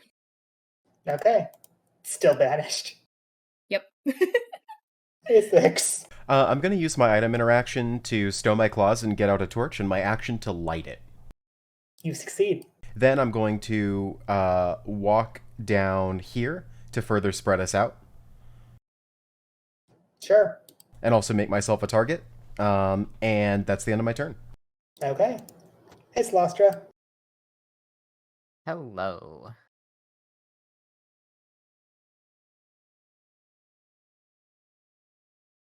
Lastra approaches the orange baby Bahir and will give it a big old bonk, or attempt to. 16 hits. Hooray. Bonk. It's also not looking good, as many gashes went through it, and you're pretty sure you bruised a bone with that hit. It's stumbling back and trying to figure out exactly what to do. Anything else?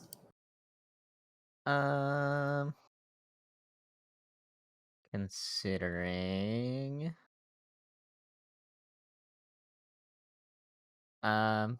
I'll bonus action spiritual weapon.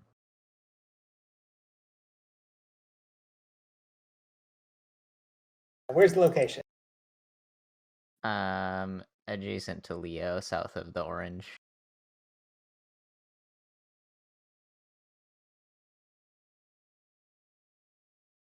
17 hits. 17 hits. Second bonk, and it's now after stumbling back from your first hammer, another hammer slams it back towards you. It's not going to last much longer. All right, that's all I got. Karito?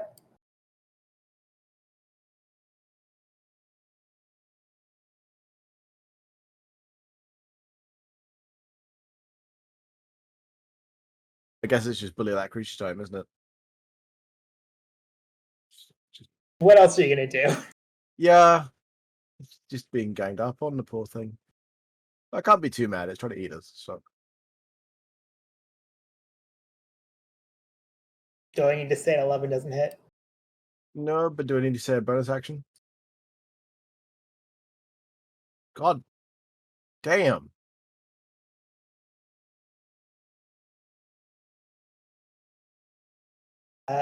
So the arrow kind of zooms about it, and as it's clearly dazed and backing around, it's difficult to actually land a hit that's also missing your allies, and the arrow just kind of falls into the ash.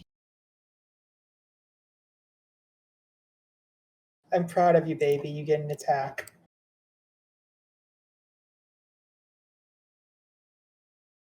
Sure. It's going to go after the thing that hit it with a hammer. Hey, Slostra. Hi. It's a 19 hit. 19 does. I will need a concentration check from you. Yikes. Do you have an actually, addition? Go ahead. I would like to reaction icicle spears. Okay. I'm spending 3. Please roll 3d6.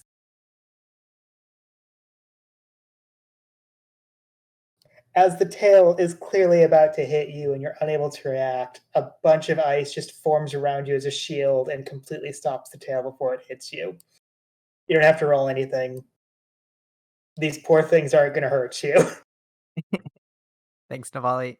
No problem. Hey, Rev. Okay. I will shoot the orange one.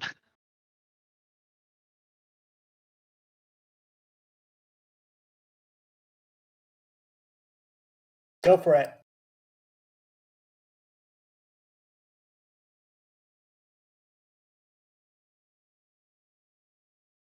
A 9 hits. Still alive, barely standing. Get it. 17 hits.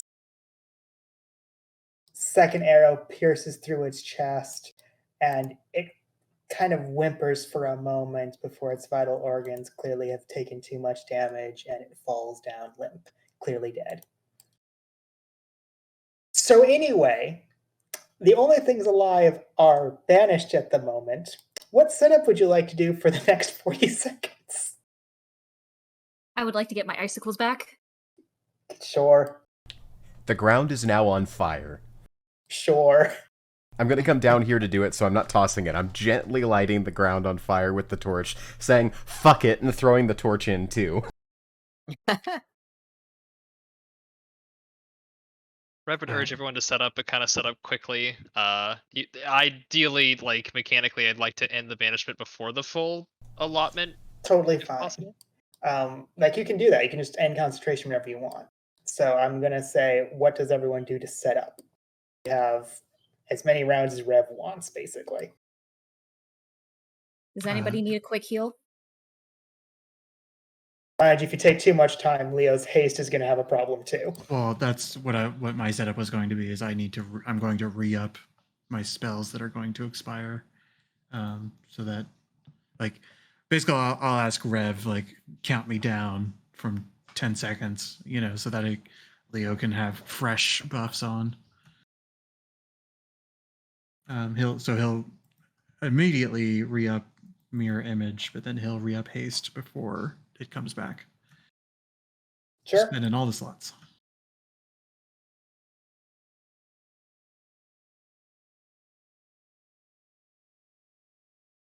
I'll try to draw its attention to me. If I succeed, I need you guys to hit it with everything you've got before it tries to eat me.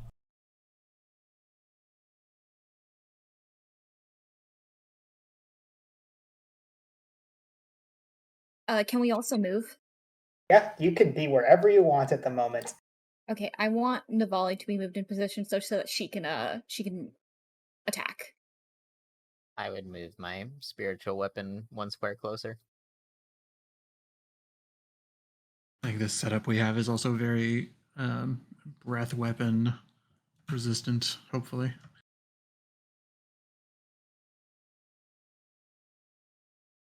Okay.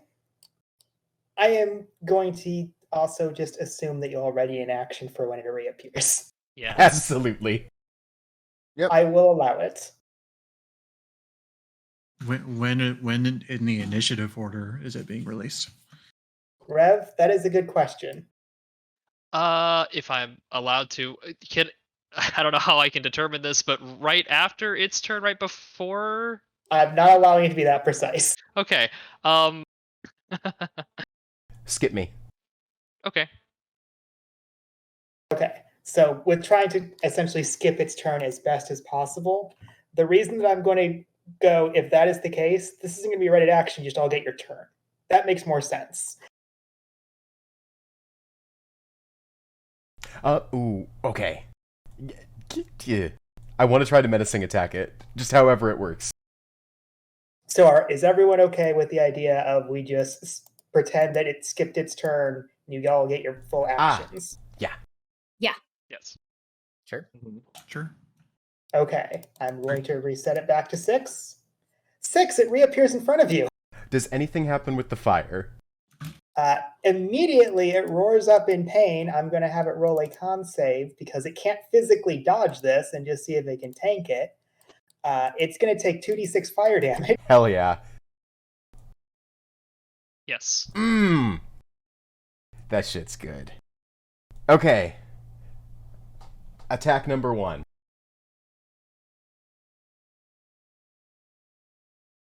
Attack number 2. Wait.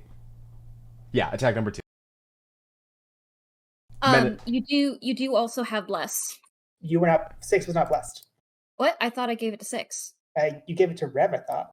Rev, Navali, and Celestra. Yeah, they have the sorry. hearts on them. I know who is blessed. Okay, sorry. Menacing attack. This is a DC 17 Wisdom saving throw.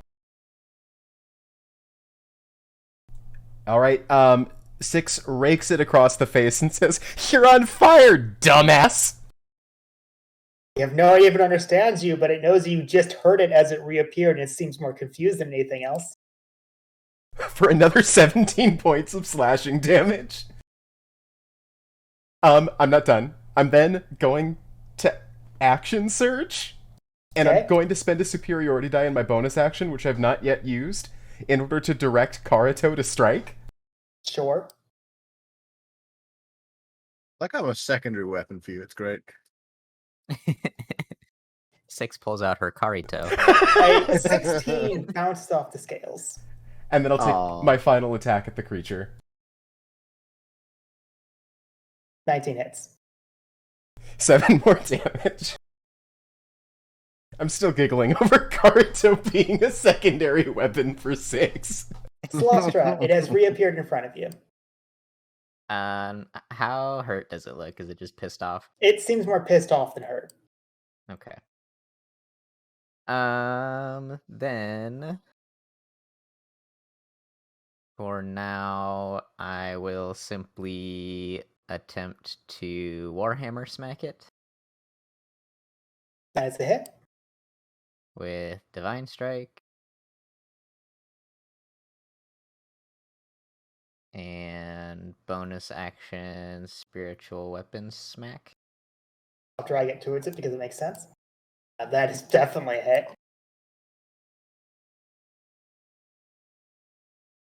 That is a good hit. It is now starting to be physically hurt. Excellent. That is all. Hey, Karito. The character is now going to his primary attack. Also, wow, this thing's just being mental image of JoJo's Bizarre Adventure. Honestly, when the banishment succeeded, I assumed this fight was basically over. Continue. Yeah. Do I want to do any shenanigans? Not really, I guess. Just could do that. We were given a brief overview of his weaknesses, right? Oh, sorry, it's resistances. You assume lightning. Okay. No, I'm not going to do shenanigans. I'm just going to straight up attack. That is a hit. Very nice, very good. Let's go. That is a good hit. Ooh.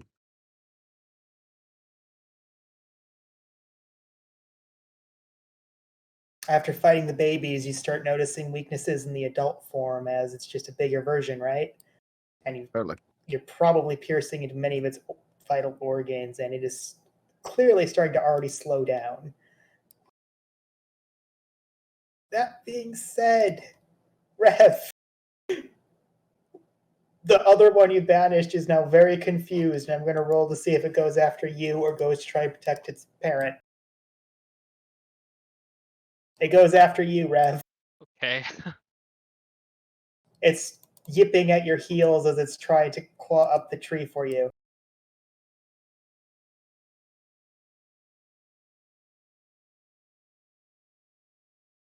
I mean, it's not hitting you.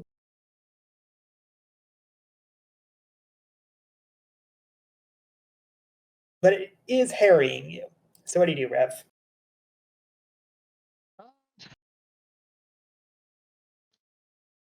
I feel like I should know this, but I'm suddenly drawing a blank. If I fire my longbow from here, is it a disadvantage because I'm within 5 feet of it? Correct. Okay. So I need to move. I'm going to do that first. Go ahead. I'm going to maxi dash away. I think just straight over here, yeah. Sure. And then I'm going to fire at this thing.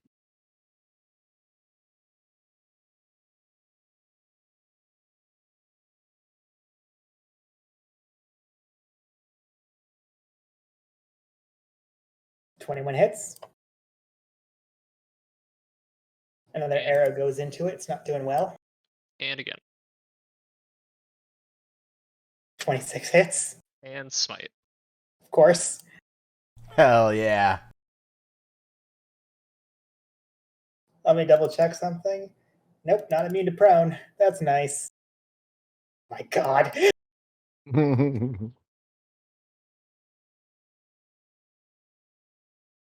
Okay.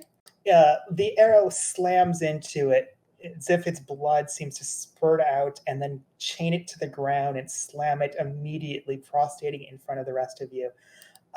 It is barely breathing.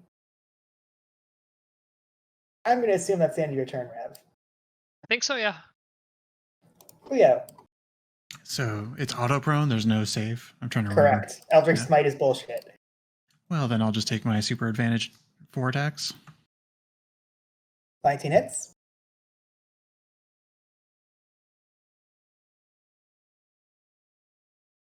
Okay.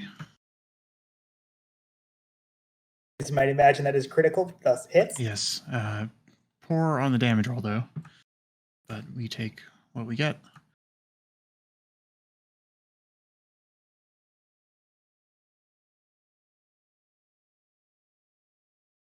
And then the 4th attack.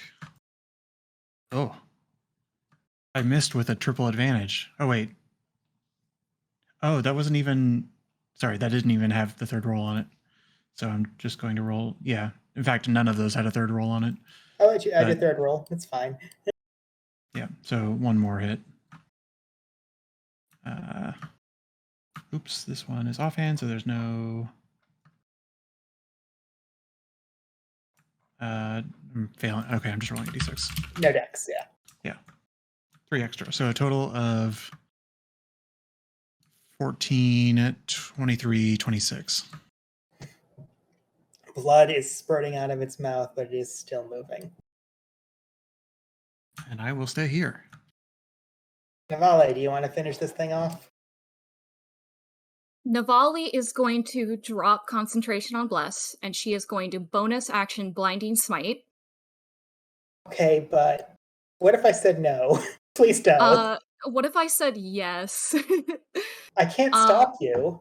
and I have advantage because it is goaded. Is that correct? It's Prone. prone. Navali is going to swipe with her Yuki spear.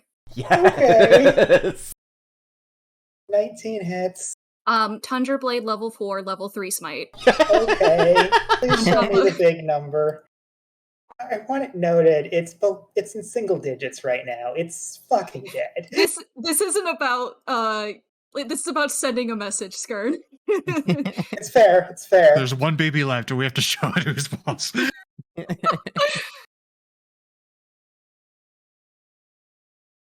How do you want to do this? Jeez. Navali's body glows and her spear shoots right into the creature's vital point that she can most vital point that she can see. She is like a woman out for war as she is taking this creature down. Her body is glowing with the embodied power of Helm behind her. As the spear rips into where Karito shot earlier, you can actually pull back the scales in the flesh and see its heart. And you reel back and stab into it, and its entire blood grows cold as it starts coughing repeatedly. The heart itself freezes and then shatters, and its body falls limp as its entire flesh seems to freeze over and slowly start to melt in front of you. That's a lot so I'm looking at my damage rolls and I still rolled 3 1s. And it's still a lot of damage. So anyway, I have a question for the party. The baby wants to run. What do you do? Shoot it.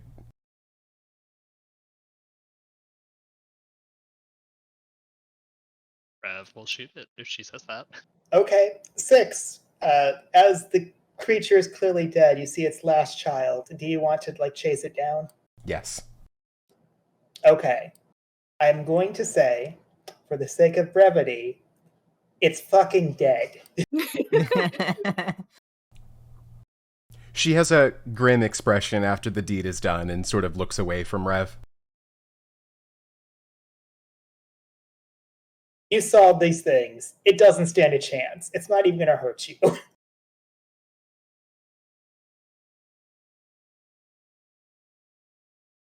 As you finish off the last one, and its body, the largest one's body, is slowly melting away off to the side, what does the party do? I can tell you now, you all seem fine. Even Rev, who was, eaten nearly. Thank you, everyone. Are you okay? I am, yes.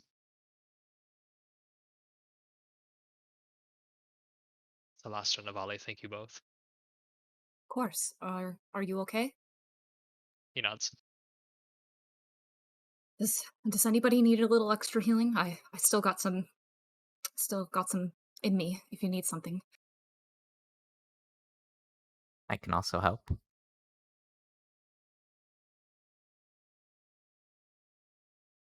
It seems like we're all mostly unharmed. Good. Sorry, I cut you out there. Well, I was just going to say, should we return to Boreal then?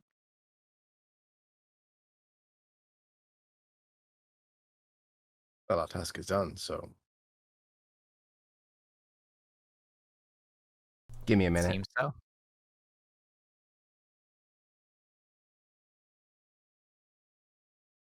Are you okay, Six? Sad. How come? Those things were so weak. And we had to slaughter them. I know they'll grow up to be one of those. I feel like a bully. I understand. They are small, but like you said, they would have grown up to be quite fearsome, and I mean, look what they've done to this place. I've never seen land like this. It's different even from the desert.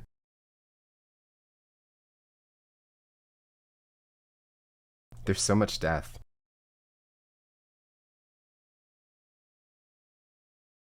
Is this where VD came from? Could be. I should ask her. I can see why she wouldn't want to go back.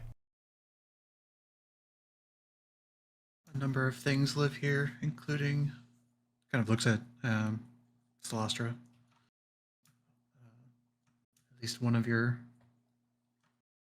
the clans of your people are on this continent. Oh, what is this continent called? Simply, from what I know, referred to as the Blighted Continent, and you can probably see why. But there are things that are resilient and can survive the conditions. People as well. Were you able to find any specific locations that they may have lived in? No. I have not traveled here, and no.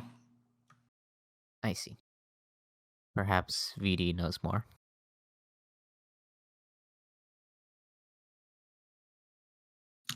Leo, during this conversation, doesn't know if there's anything to be gained from this, but he is looking at the body of the adult Behir. He's thinking about just the nature of his lightning magic and where he's seen lightning before, which lightning creatures before, which is really only 3 instances, like the Eidolon bear, the lightning elementals that attacked us on the ship, and then there's this creature. And he just sort of like reaches his hand onto the Behir, and mechanically he's going to shocking grasp it, but it's not sort of in a blasting the corpse way. He's just like trying to connect to it in some way, trying to understand it. Roll me nature. As you gently shock through its still melting corpse, you can see it, the lightning kind of surge through its body, not burning or even singeing anything it passes through. And as you watch, you can see that almost through the wounds that it has taken, that the lightning seems to pulse around as if its entire body is circuitry that could withstand and change where it came from at any time. In many ways, it's almost like watching a lightning bolt form in the sky in slow motion. It's kind of beautiful in a way, and in many ways, it seems to almost be as if it connects back to you, even in death.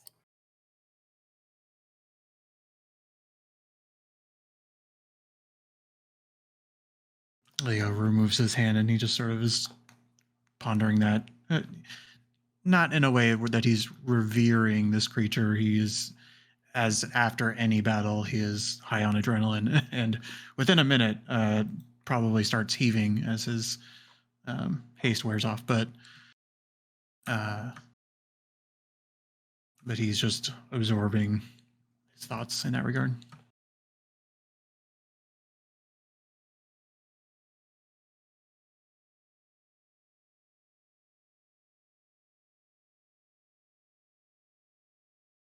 Your magic was very useful, Rev. I've never seen you do that. Well, I don't know. It came to me a while ago, and I was seeing how useful Sophia's ability was, and I figured perhaps I could do something similar. She nods. That's one of your two?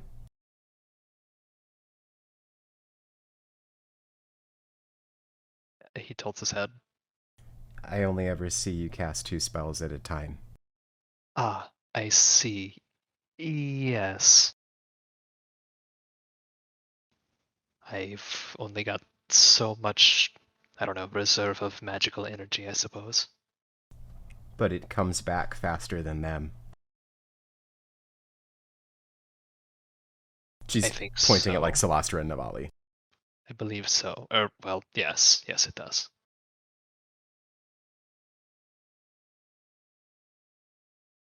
Wow. Magic's fucking wild. I can only agree. Magic is. Sorry, were you whispering this to No, this is just like a Okay. normal. Leo? Like, sort of inserts himself after a pause. It says, "Magic is one tool, but he's very clearly shy. He's like trepidatious in how he wants to deliver this, but he says, the move with the fire was quite smart. I am grateful to have somebody leading us in that way. I didn't know what to do." Rev will nod in agreement. You missed a lot, Leo. I know.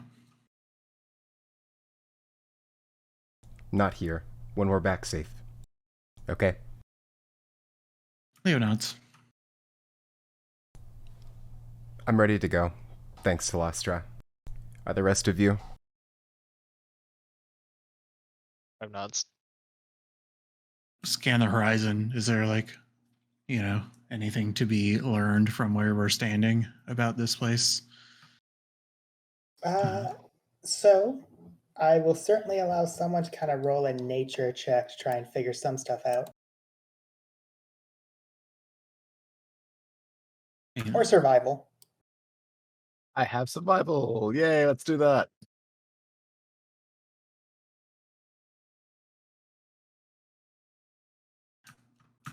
Leo would like to roll nature in the sense of wondering, can this land recover? Sure.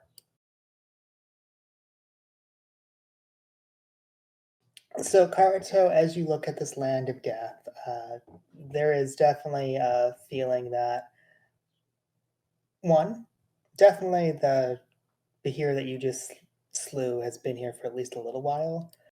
But as Leo looks about, it's less that wondering, can this land recover, and more realizing that it wasn't just them. It's like the entire land itself feels wrong, off. Like the ground shouldn't be this way, even if creatures like this were around.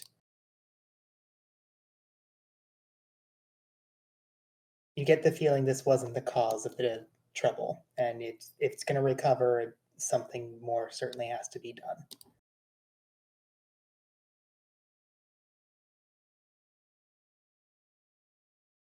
Interesting.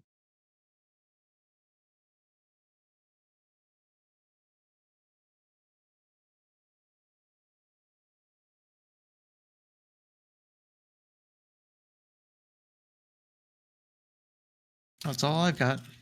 I say out of character. I'm done here. I'll see you guys later. Anything else people would like to do before you ask for your dryad friend to bring you back? If this is still pretty soon after the battle, then no. Rev wants to talk to Sophia before it wears off again. You have a limited time when that's up. It's an hour, correct?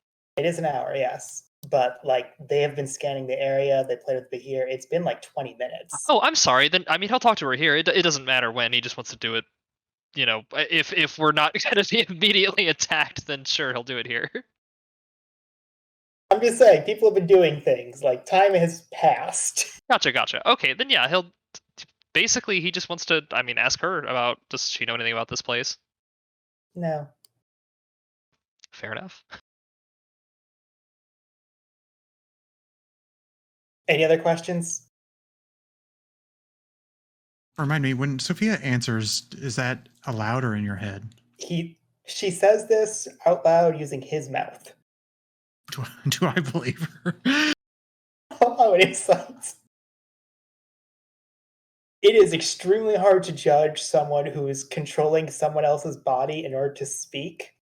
That being said, you get the feeling by how quickly that answer was, is in the sense of probably know something if I really looked into this, but I don't even know where we really are right now. All right. Leo squints his eyes, but that confirms what I, as a player, read as well. But he doesn't say anything.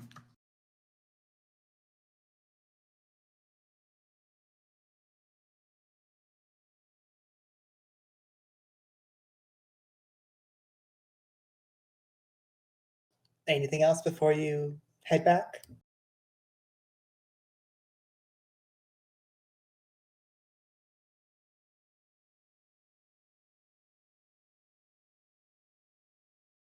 In that case, you go back to the tree, you speak her name. She appears in front of you, can clearly see that you smell of blood, and gives a warm smile. Thank you, hunters. I very much appreciate all that you are doing for this land. I wish to be able to, at the very least, do something in return. May I ask who would like my blessing?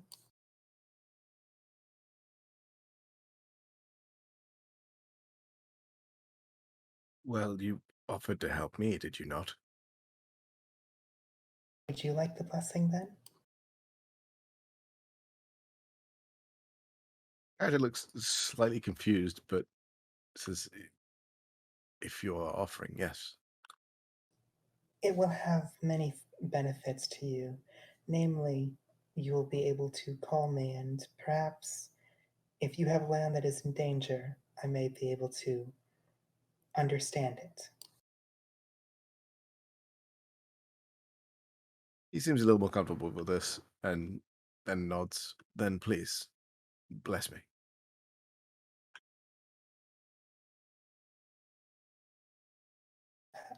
Come with me then. She touches the tree and it rips open again to what appears to be a different place than where you left, but some kind of meadow.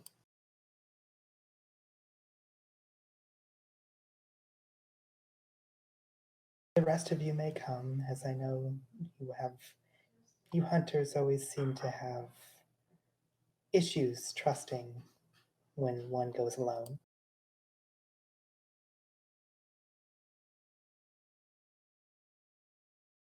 Oh. She walks through and then it hangs open as if waiting for the rest of you. Rev will go. Alright. I'll go. Yep, I'm going to follow. Yep. Yep. Mm-hmm. A warm breeze immediately comes across you. You notice water calmly dripping into what appears to be some kind of brook, as nearby you can hear the chirping of birds as if they're singing. It's still early in the morning, though it was hard to tell when you were over fighting giant monsters not far away. Seemingly not far away. The grass is green, the dirt feels like dirt, and everything feels less oppressive.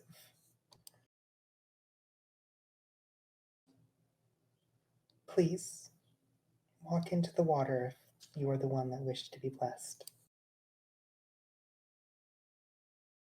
Unless a party member stops him, Karito's going to do that exact thing.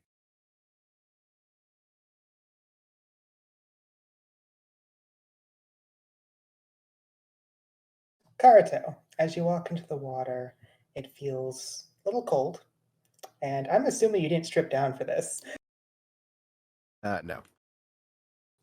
Your clothes immediately become heavy, but it doesn't seem to go too deep at first. And then you feel as if something tugs at your foot. I need a strength saving throw from you. Oh god.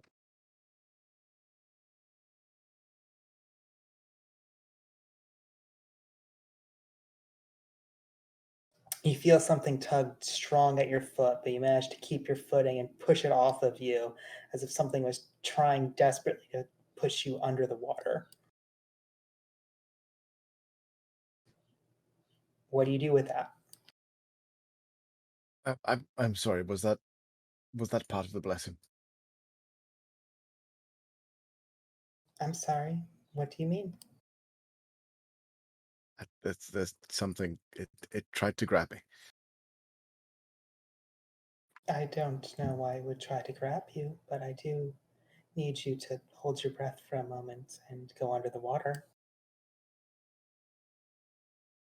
Karito is very suspicious of this, but he will do so and have one hand on his short sword the entire time after he gets underwater.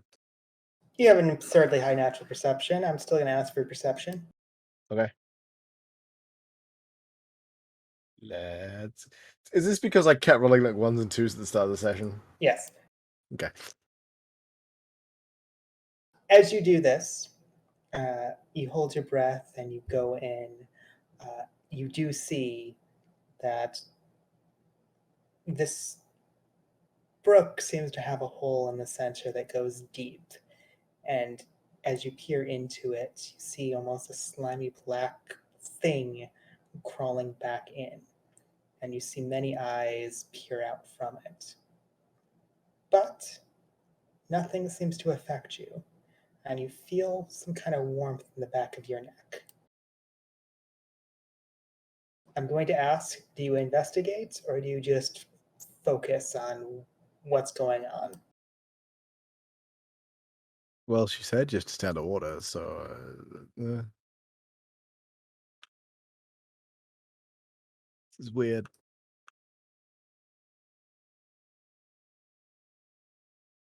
Uh, as you stand in the water, the eyes seem to stare back at you, but nothing attacks you. It seems that after it failed once, it did not try again. And then you feel warmth across your entire body and feel as if something clears up in your mind. That clarity feels like you could just resurface.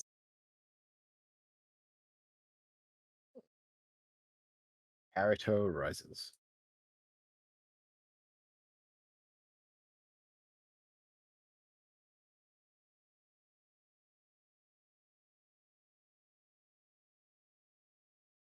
Uh, anyway, I need you to choose one of those for me, but you can just poke me elsewhere. You don't have to say it out loud.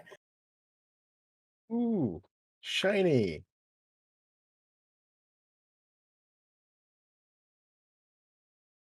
Thank you, hunters, and truly, I will try and help him in return when it is required of me. Um, in the meantime, is there a place you would like me to drop you off? I personally do not wish for you to wander around my meadow.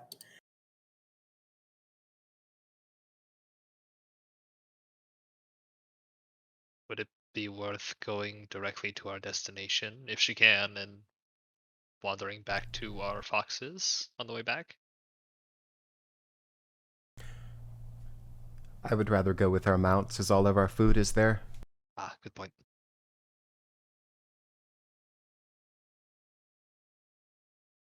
I will return you then. She taps the tree again and it splits open, and you can see your foxes playing amongst each other, jumping on each other, and one of them chasing a bat, but you can tell it's playfully and not trying to hurt it. Even the bat seems to be more confused than alarmed.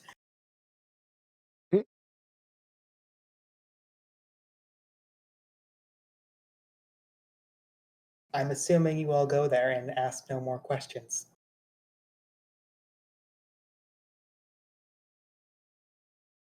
No more questions about Leo during that time in the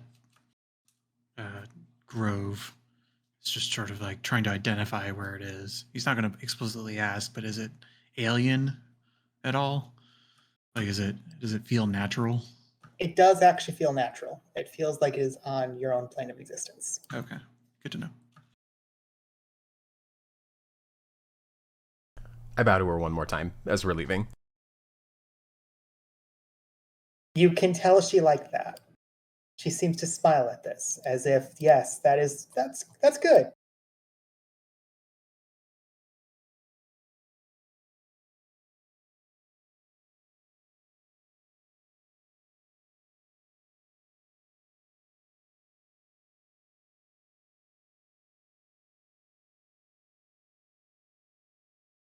And we go home. You go back to your foxes, who seem confused for a moment that you reappear, but they know who you are and they seem ready for what's to come. What do you do, party, with after this diversion? Karito's gonna soothe the foxes. Animal handling. Oh no, that handout which you gave me is covering my animal handling. There you go. Oh. I mean, you smell like blood, so they're more like, eh. They're Sure, they'd be not. excited. Yeah, that's kind of the problem. Yep. It's Getting hard bowled to- over by mini horse-sized foxes. Yeah, it's really hard to control them when they're like, "Oh, you smell like something that we could eat, but we know you're not supposed to eat us. Did you bring us treats?" That kind of problem.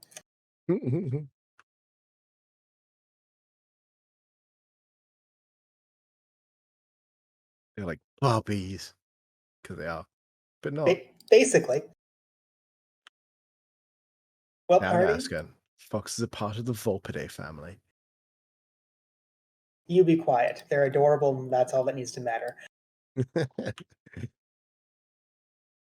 What would the party like to do? I guess we break camp and keep moving. Unless other people have other ideas. Short rest. Yeah, I think so. Short rest. Okay. Short rest. Little bit of a chillax. Let's go.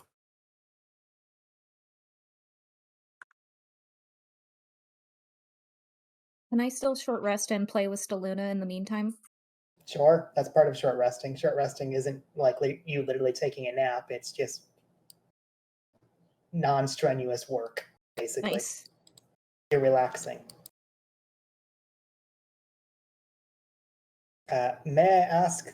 I doubt you prepared to find Steed because you're going to do battle, didn't you? Yeah, I didn't I didn't do Find Steed, which makes me sad because I didn't use any level 2 spells, so... That's fine. So Mira is not resummoned yet. You take a short rest successfully. Feel free to spend your hit dice. Feel free to recover your spell stuff for Wizard and Warlock. I do that. I also do that.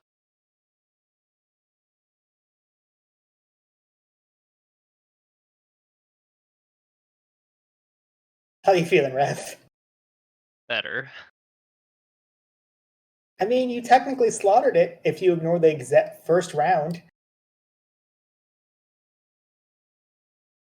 Would you say you're a little less dead on your feet? Yes, Rev is he's actually looking pretty good now. Right to hear Scan glaring at me. I'm glad you can hear it.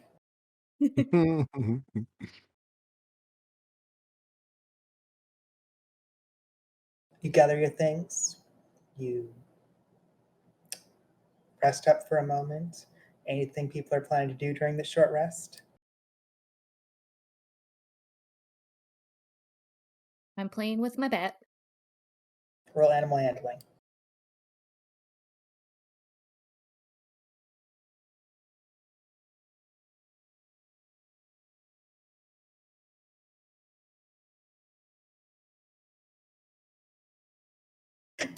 Playing is an interesting way to phrase you're trying to pet it and it flies around your head repeatedly.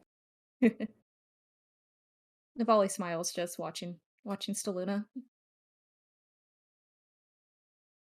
very least, it definitely seems to be following you, and every now and then looking towards your bag as if looking for fruit. If she does have some extra, she will take some out for him. Or for her. I didn't keep track of rations, someone else did. Pretty sure, like, given Navali's, like, special diets, she probably has at least some dried fruit. Oh, definitely. So I'll give some dry fruit. So Luna has enjoyed a dried banana. Yeah. I assume nothing else happens during this short rest. You continue on your journey. So, as all of you are aware, I roll random events. I'm going to let you know you're going to arrive without anything attacking you this time. Hey. Woo! Can I No say more I've killer only birds. summoned I was Mira about to in say, that time? though, it's still a couple of days away. So, is there anything you'd like to do during those 2 days, one of which is probably resummon Mira? Yes. Navali, Yes.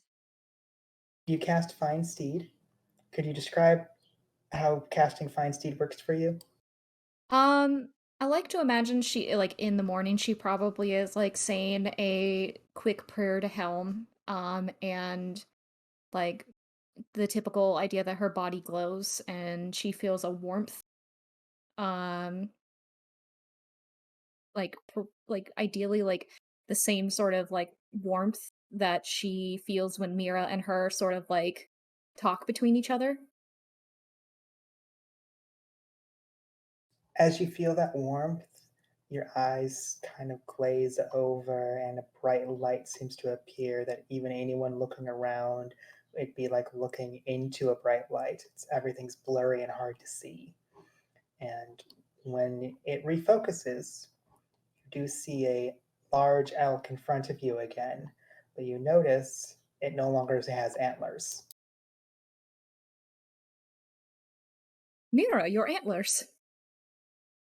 You feel a warm feeling in your head. Navali hugs her. You feel as if you were being hugged. It's very strange. Mhm. I'm sure Stiluna's also happy to see Mira. Oh, immediately lands on her, though also confused by the lack of antlers.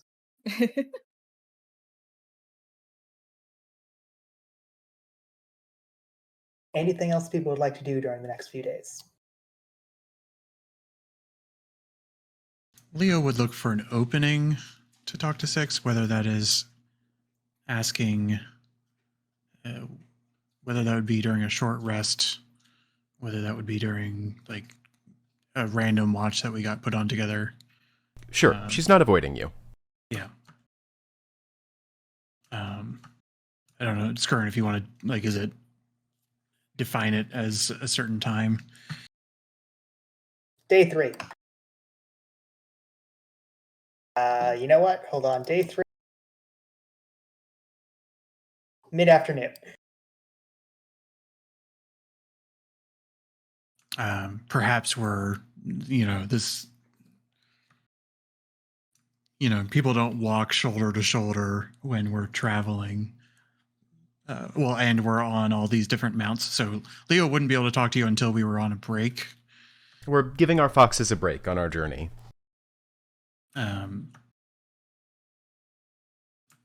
Six, do you have time? She's lurking near one of the foxes. It probably amuses her. Yeah, sure.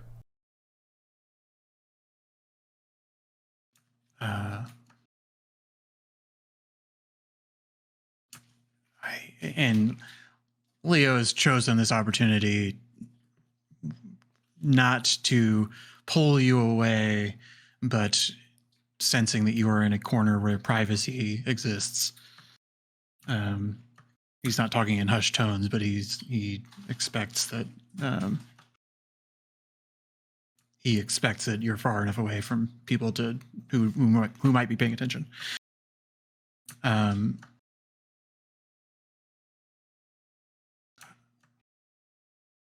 I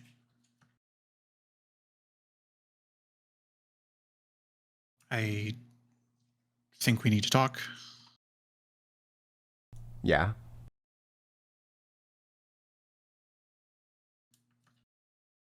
I know that you're upset, and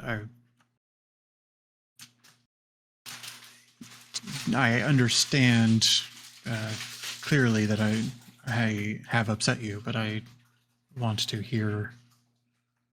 I want to hear what you have to say. Oh, go ahead. I don't want you to hold back. Are you sure about that, bro? Leo laughs a little bit in response and says, "Well, no, but if it helps." Okay. She sort of stops leaning on the fox or playing with it. She stands up straight and she sort of rolls her shoulders. So, I am so fucking pissed at you, Leo. I think you're so fucking arrogant. You walked out on us in the middle of the night after insulting our friends and wanting to kill Permelia. Kill Permelia. You walked out, you came back.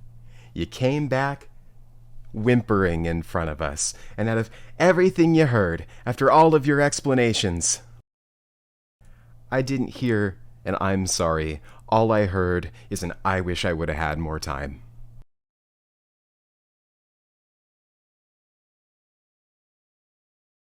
Leo recognizes that, yeah, that's what I was going to say. Leo recognizes that this private conversation is potentially It's not less private.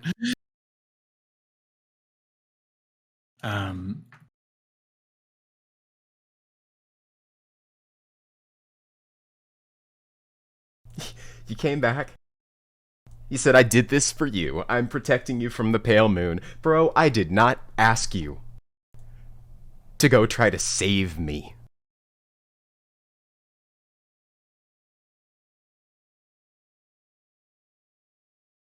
I didn't ask for you to leave.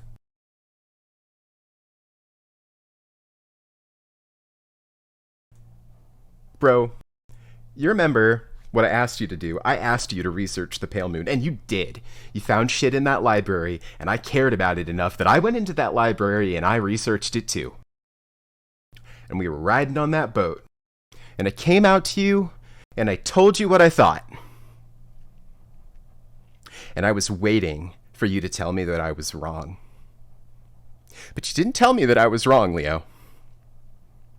You looked at me,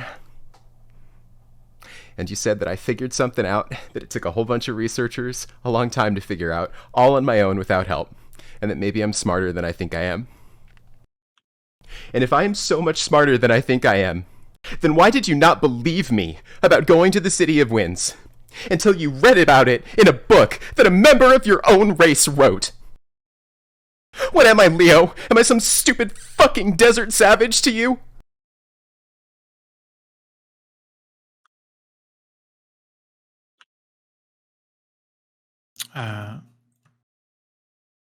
You can, and I expect that this antagonizes Six to some degree, but there's moments that you're talking where Leo bites his tongue. Oh, definitely. That's probably when her pitch shifts. Yeah. And he takes a breath to kind of reset himself.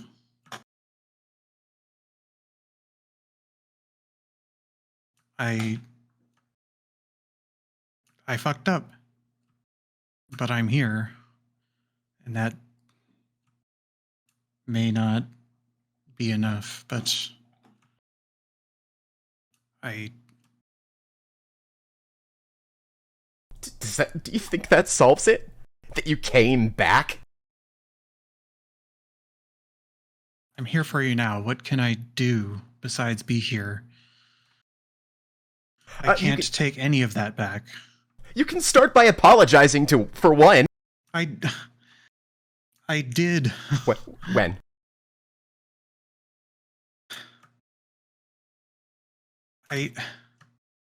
When?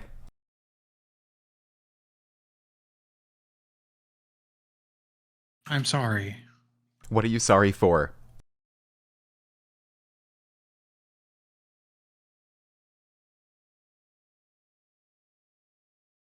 I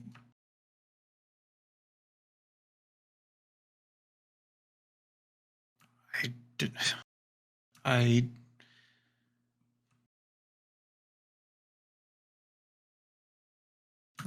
To some degree, I stand by what I did, and I understand that that is flawed. I am sorry that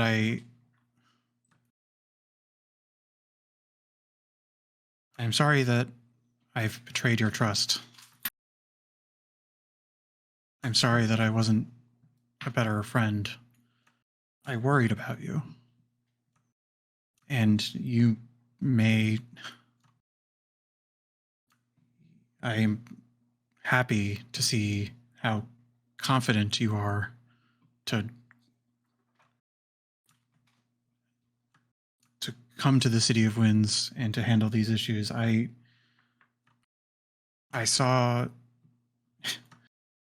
I stood over you in nights where you sweated through nightmares. I feared for your life, and I tried to find a way to help, and it was the wrong way. Bro, even if you came back from your trip with a magic piece of paper that would kill that Eidolon and absolve my dad of responsibility and make Rosawind happy, I would still be pissed. I understand. Or I don't. I know you don't. I want to. I thought we were friends, Leo. I trusted you. I told you all my shit, and then you told us that we were going to talk about all of our shit together in a group, but all you did was talk about my shit and Rev's shit. You embarrassed me, and you embarrassed Rev, and then you left. That wasn't cool. You're not better than us, Leo. You're one of us. Stop fucking treating us like we're weak, like we're less than you. I don't believe that at all. Well, that's the way you make me feel.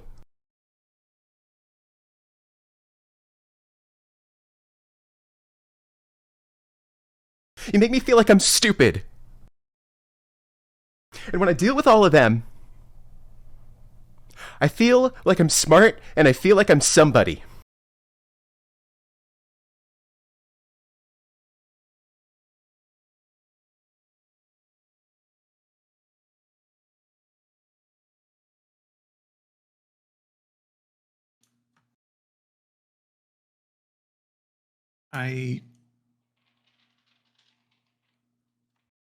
I will never leave again.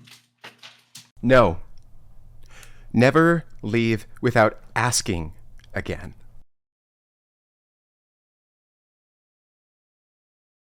I promise.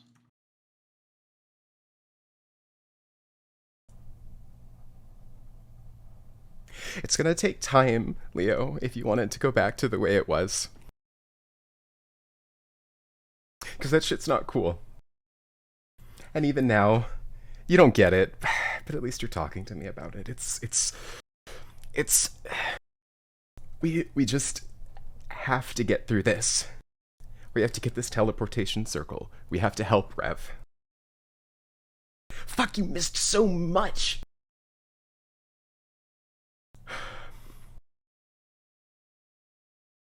There's so much... We just could have used you there, man. We rescued Karito's mark. I met Four. I met this dude named Butcher. God, you would have hated him. You would have thought he was such an idiot. Hey, it's not going to be better tomorrow or the next day, even when you're trying, and you just gotta accept that. That's the consequence of what happened. It's just how it's gotta be.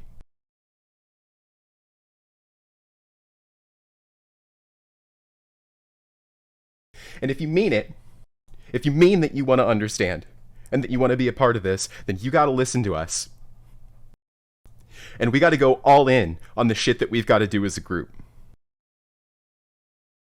I need to know that when we go to the City of Winds, you're gonna have my back.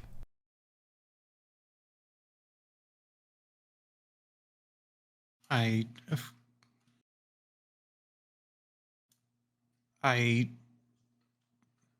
am sad to know that that's not a given. I understand. I keep saying that. I know that I don't understand. It's just I am with you if you will have me. I am as prepared as I can be to travel through the Rasahari. Even when it gets ugly?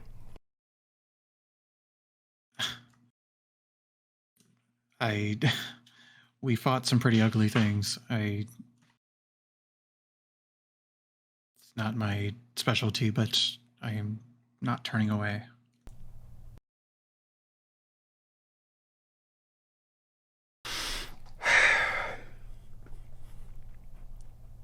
Okay. The last time I said this, was a heated moment, but when I came back, and you expressed some of this, I asked you if you wanted me to leave. Would the Shield of the Outcast be better without me? Would you prefer that I left? No, bro, I wanted you to leave the room.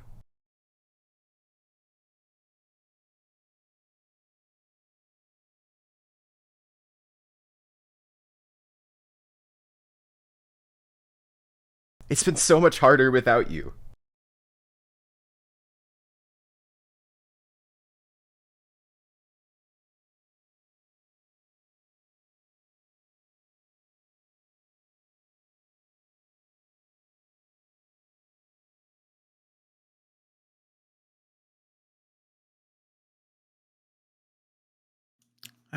Leo's just sort of breathing. Leo and me as a player in character and breathing and figuring out how to continue. She isn't pressing you for time. As Leo is catching his breath, she is not aggressing you. Roll insight? I would like to also ask, as clearly this is not a private conversation, what is the rest of the party doing as they can hear the yelling? So Astra's listening intently. Rev was going to do some training over these couple of days, so I imagine he's probably still doing that. Sure.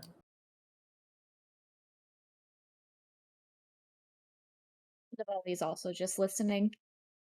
Okay. I just wanted to know who's listening intently.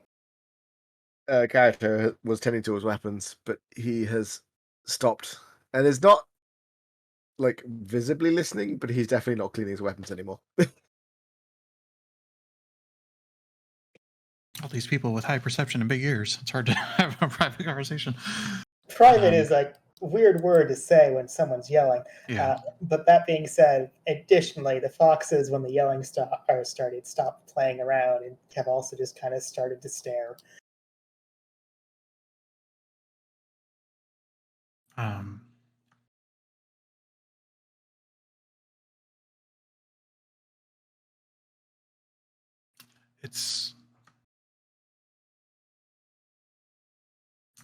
I don't know why I think that this is a valuable time to share something, but I hope you'll indulge me anyway. She doesn't interrupt you.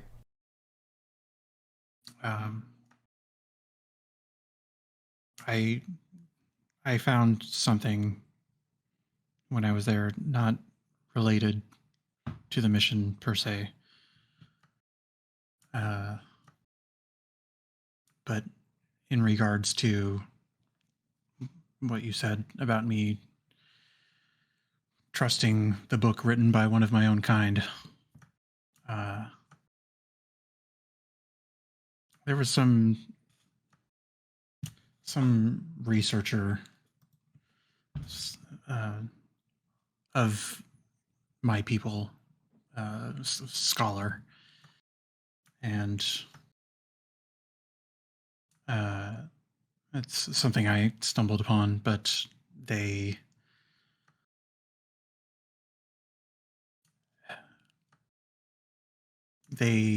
went to the Savage Lands, and I say Savage Lands. That's frankly, it's not appropriate. It's a phrase that, as best as I can tell, they created to mark themselves as superior.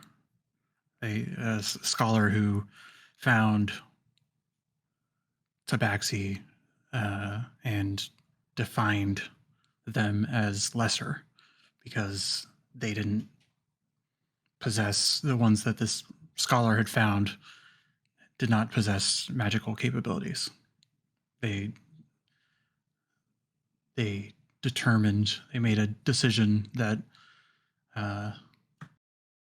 to lead their own research. They asked their own questions, and they came to a conclusion that the Tabaxi are savages, that they're warrior caste folks that know nothing but war and battle and blood, and because they don't have magic, they are inferior. And it's a construct. It's some idiot. I don't know if he was guided by economics or whatever people's reasons are for things, but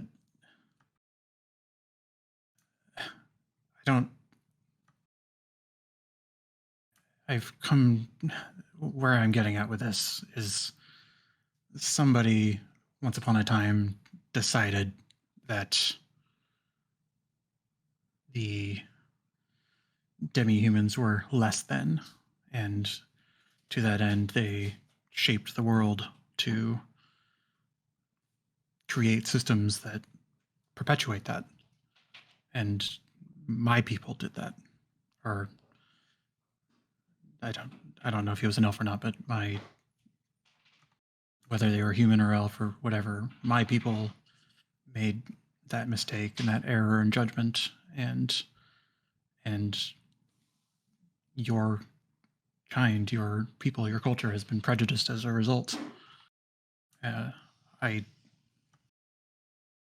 find it hard to believe anything that my people say when they're so guided by greed. I find that the only thing that is worth doing is to correct that. It doesn't matter who wrote it. It's something that needs to be changed, something that needs to be fixed. And while I hope that I can prove to you that I have your back in the future, I am driven to correct the mistakes of some idiot scholar who decided to tarnish the reputation of a great people and create this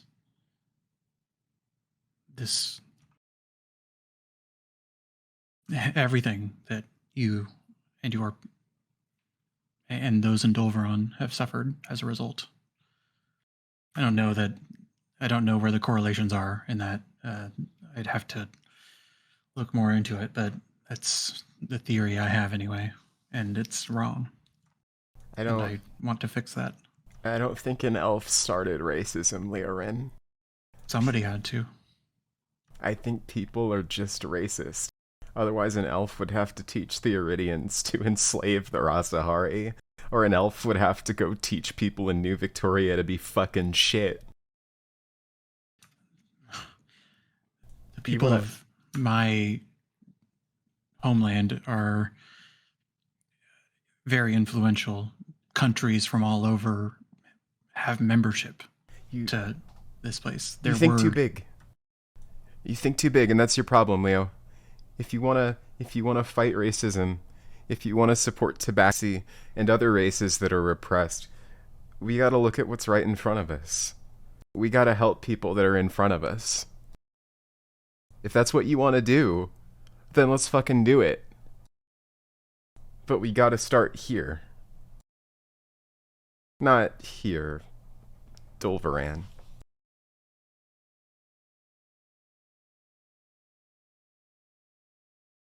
I know that some scholar doesn't matter in the grand. I mean, that was hundreds of years ago. I'm just trying to share my intent. I hope that I can prove to you that I have your back, but this larger goal is what motivates me beyond the friends that I have, that I want to have with me. This is a wrong that needs to be fixed.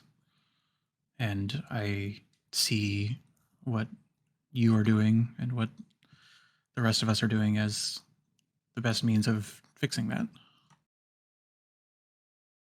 And if I can be a part of it, I will.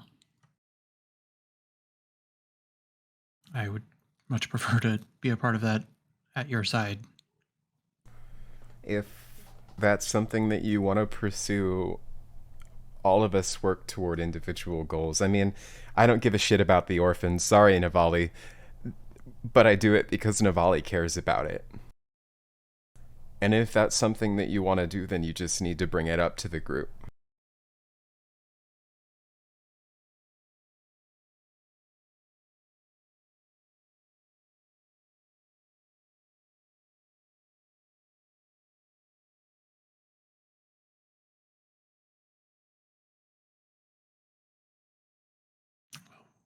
Where do we start?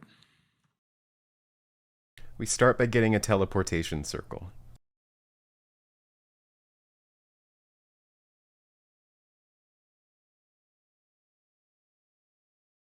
Well, I suppose I can help.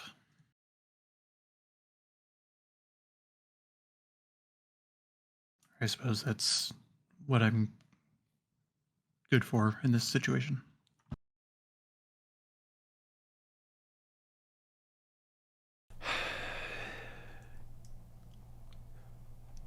Have you talked to everybody? Was I the last one? You are far from the last one. Okay. But the most... I don't know. The one I was most scared to approach.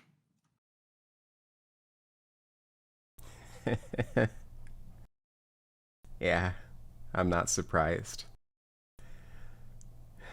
Well, that's out of the way. I want to be alone for a while.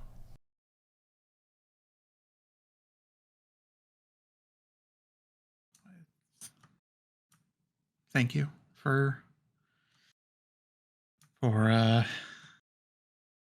not taking it easy on me. She nods. I don't do anything halfway. Leo nods and leaves. Six also leaves.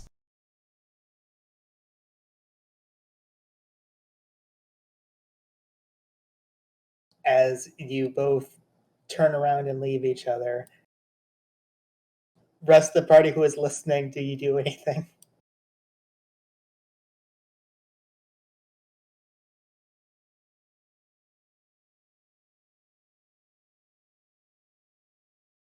Awkward silence. That's an activity, right?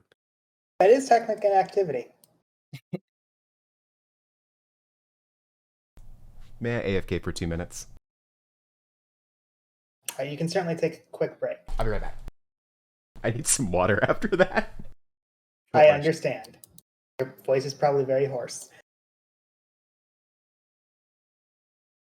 Well, while Six gets some water, I will mention, party, congratulations, you have arrived at a town.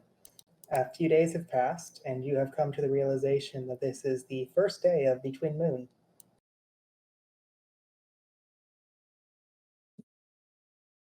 The town you are approaching seems fairly small. Farmlands that reach out, mostly that seem to be growing grain, some large creatures that are most likely served as meat or grazing on grass off to the side. It seems built in the old, I've been constantly repairing this and this is my family's home kind of way. Every house that you pass by seems to be in the exact same way. Several people look in your direction, and you quickly come to the realization not everyone looking at you is human. You see several that have pinkish skin and horns, a few that are clearly born from dragons, scales that every now and then watch in your way. Most of them, however, are actually halflings.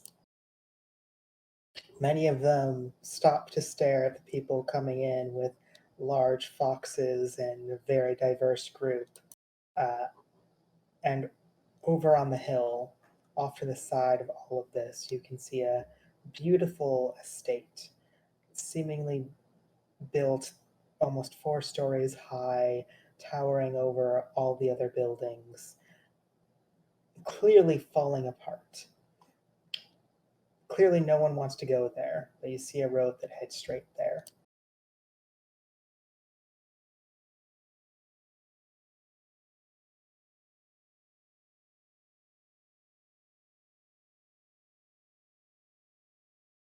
Um, sorry, I was taking notes at the same time. We are outside the town right now. You're currently outside the town, yes. I don't know that locate object works in this way, or something like locating a teleportation circle, but It would be not something work, no. Oh, okay.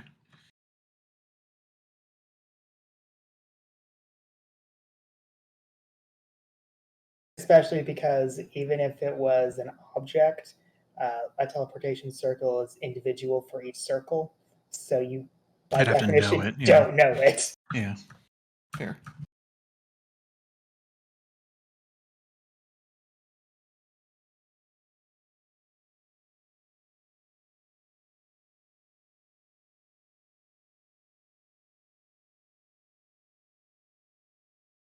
But honestly, as you come to the town, this does seem like a good place to actually just take a break for the week. Is there any objections to that? Yeah, that's all. Sounds about right. Works for me. Yeah. Sure. Sure. Sure. Okay, in that case, we will end here. Hope everyone had a good time. I'll cut We the stream. will not be playing next week. Mhm. That is important to mention. We will be skipping a week. Yep.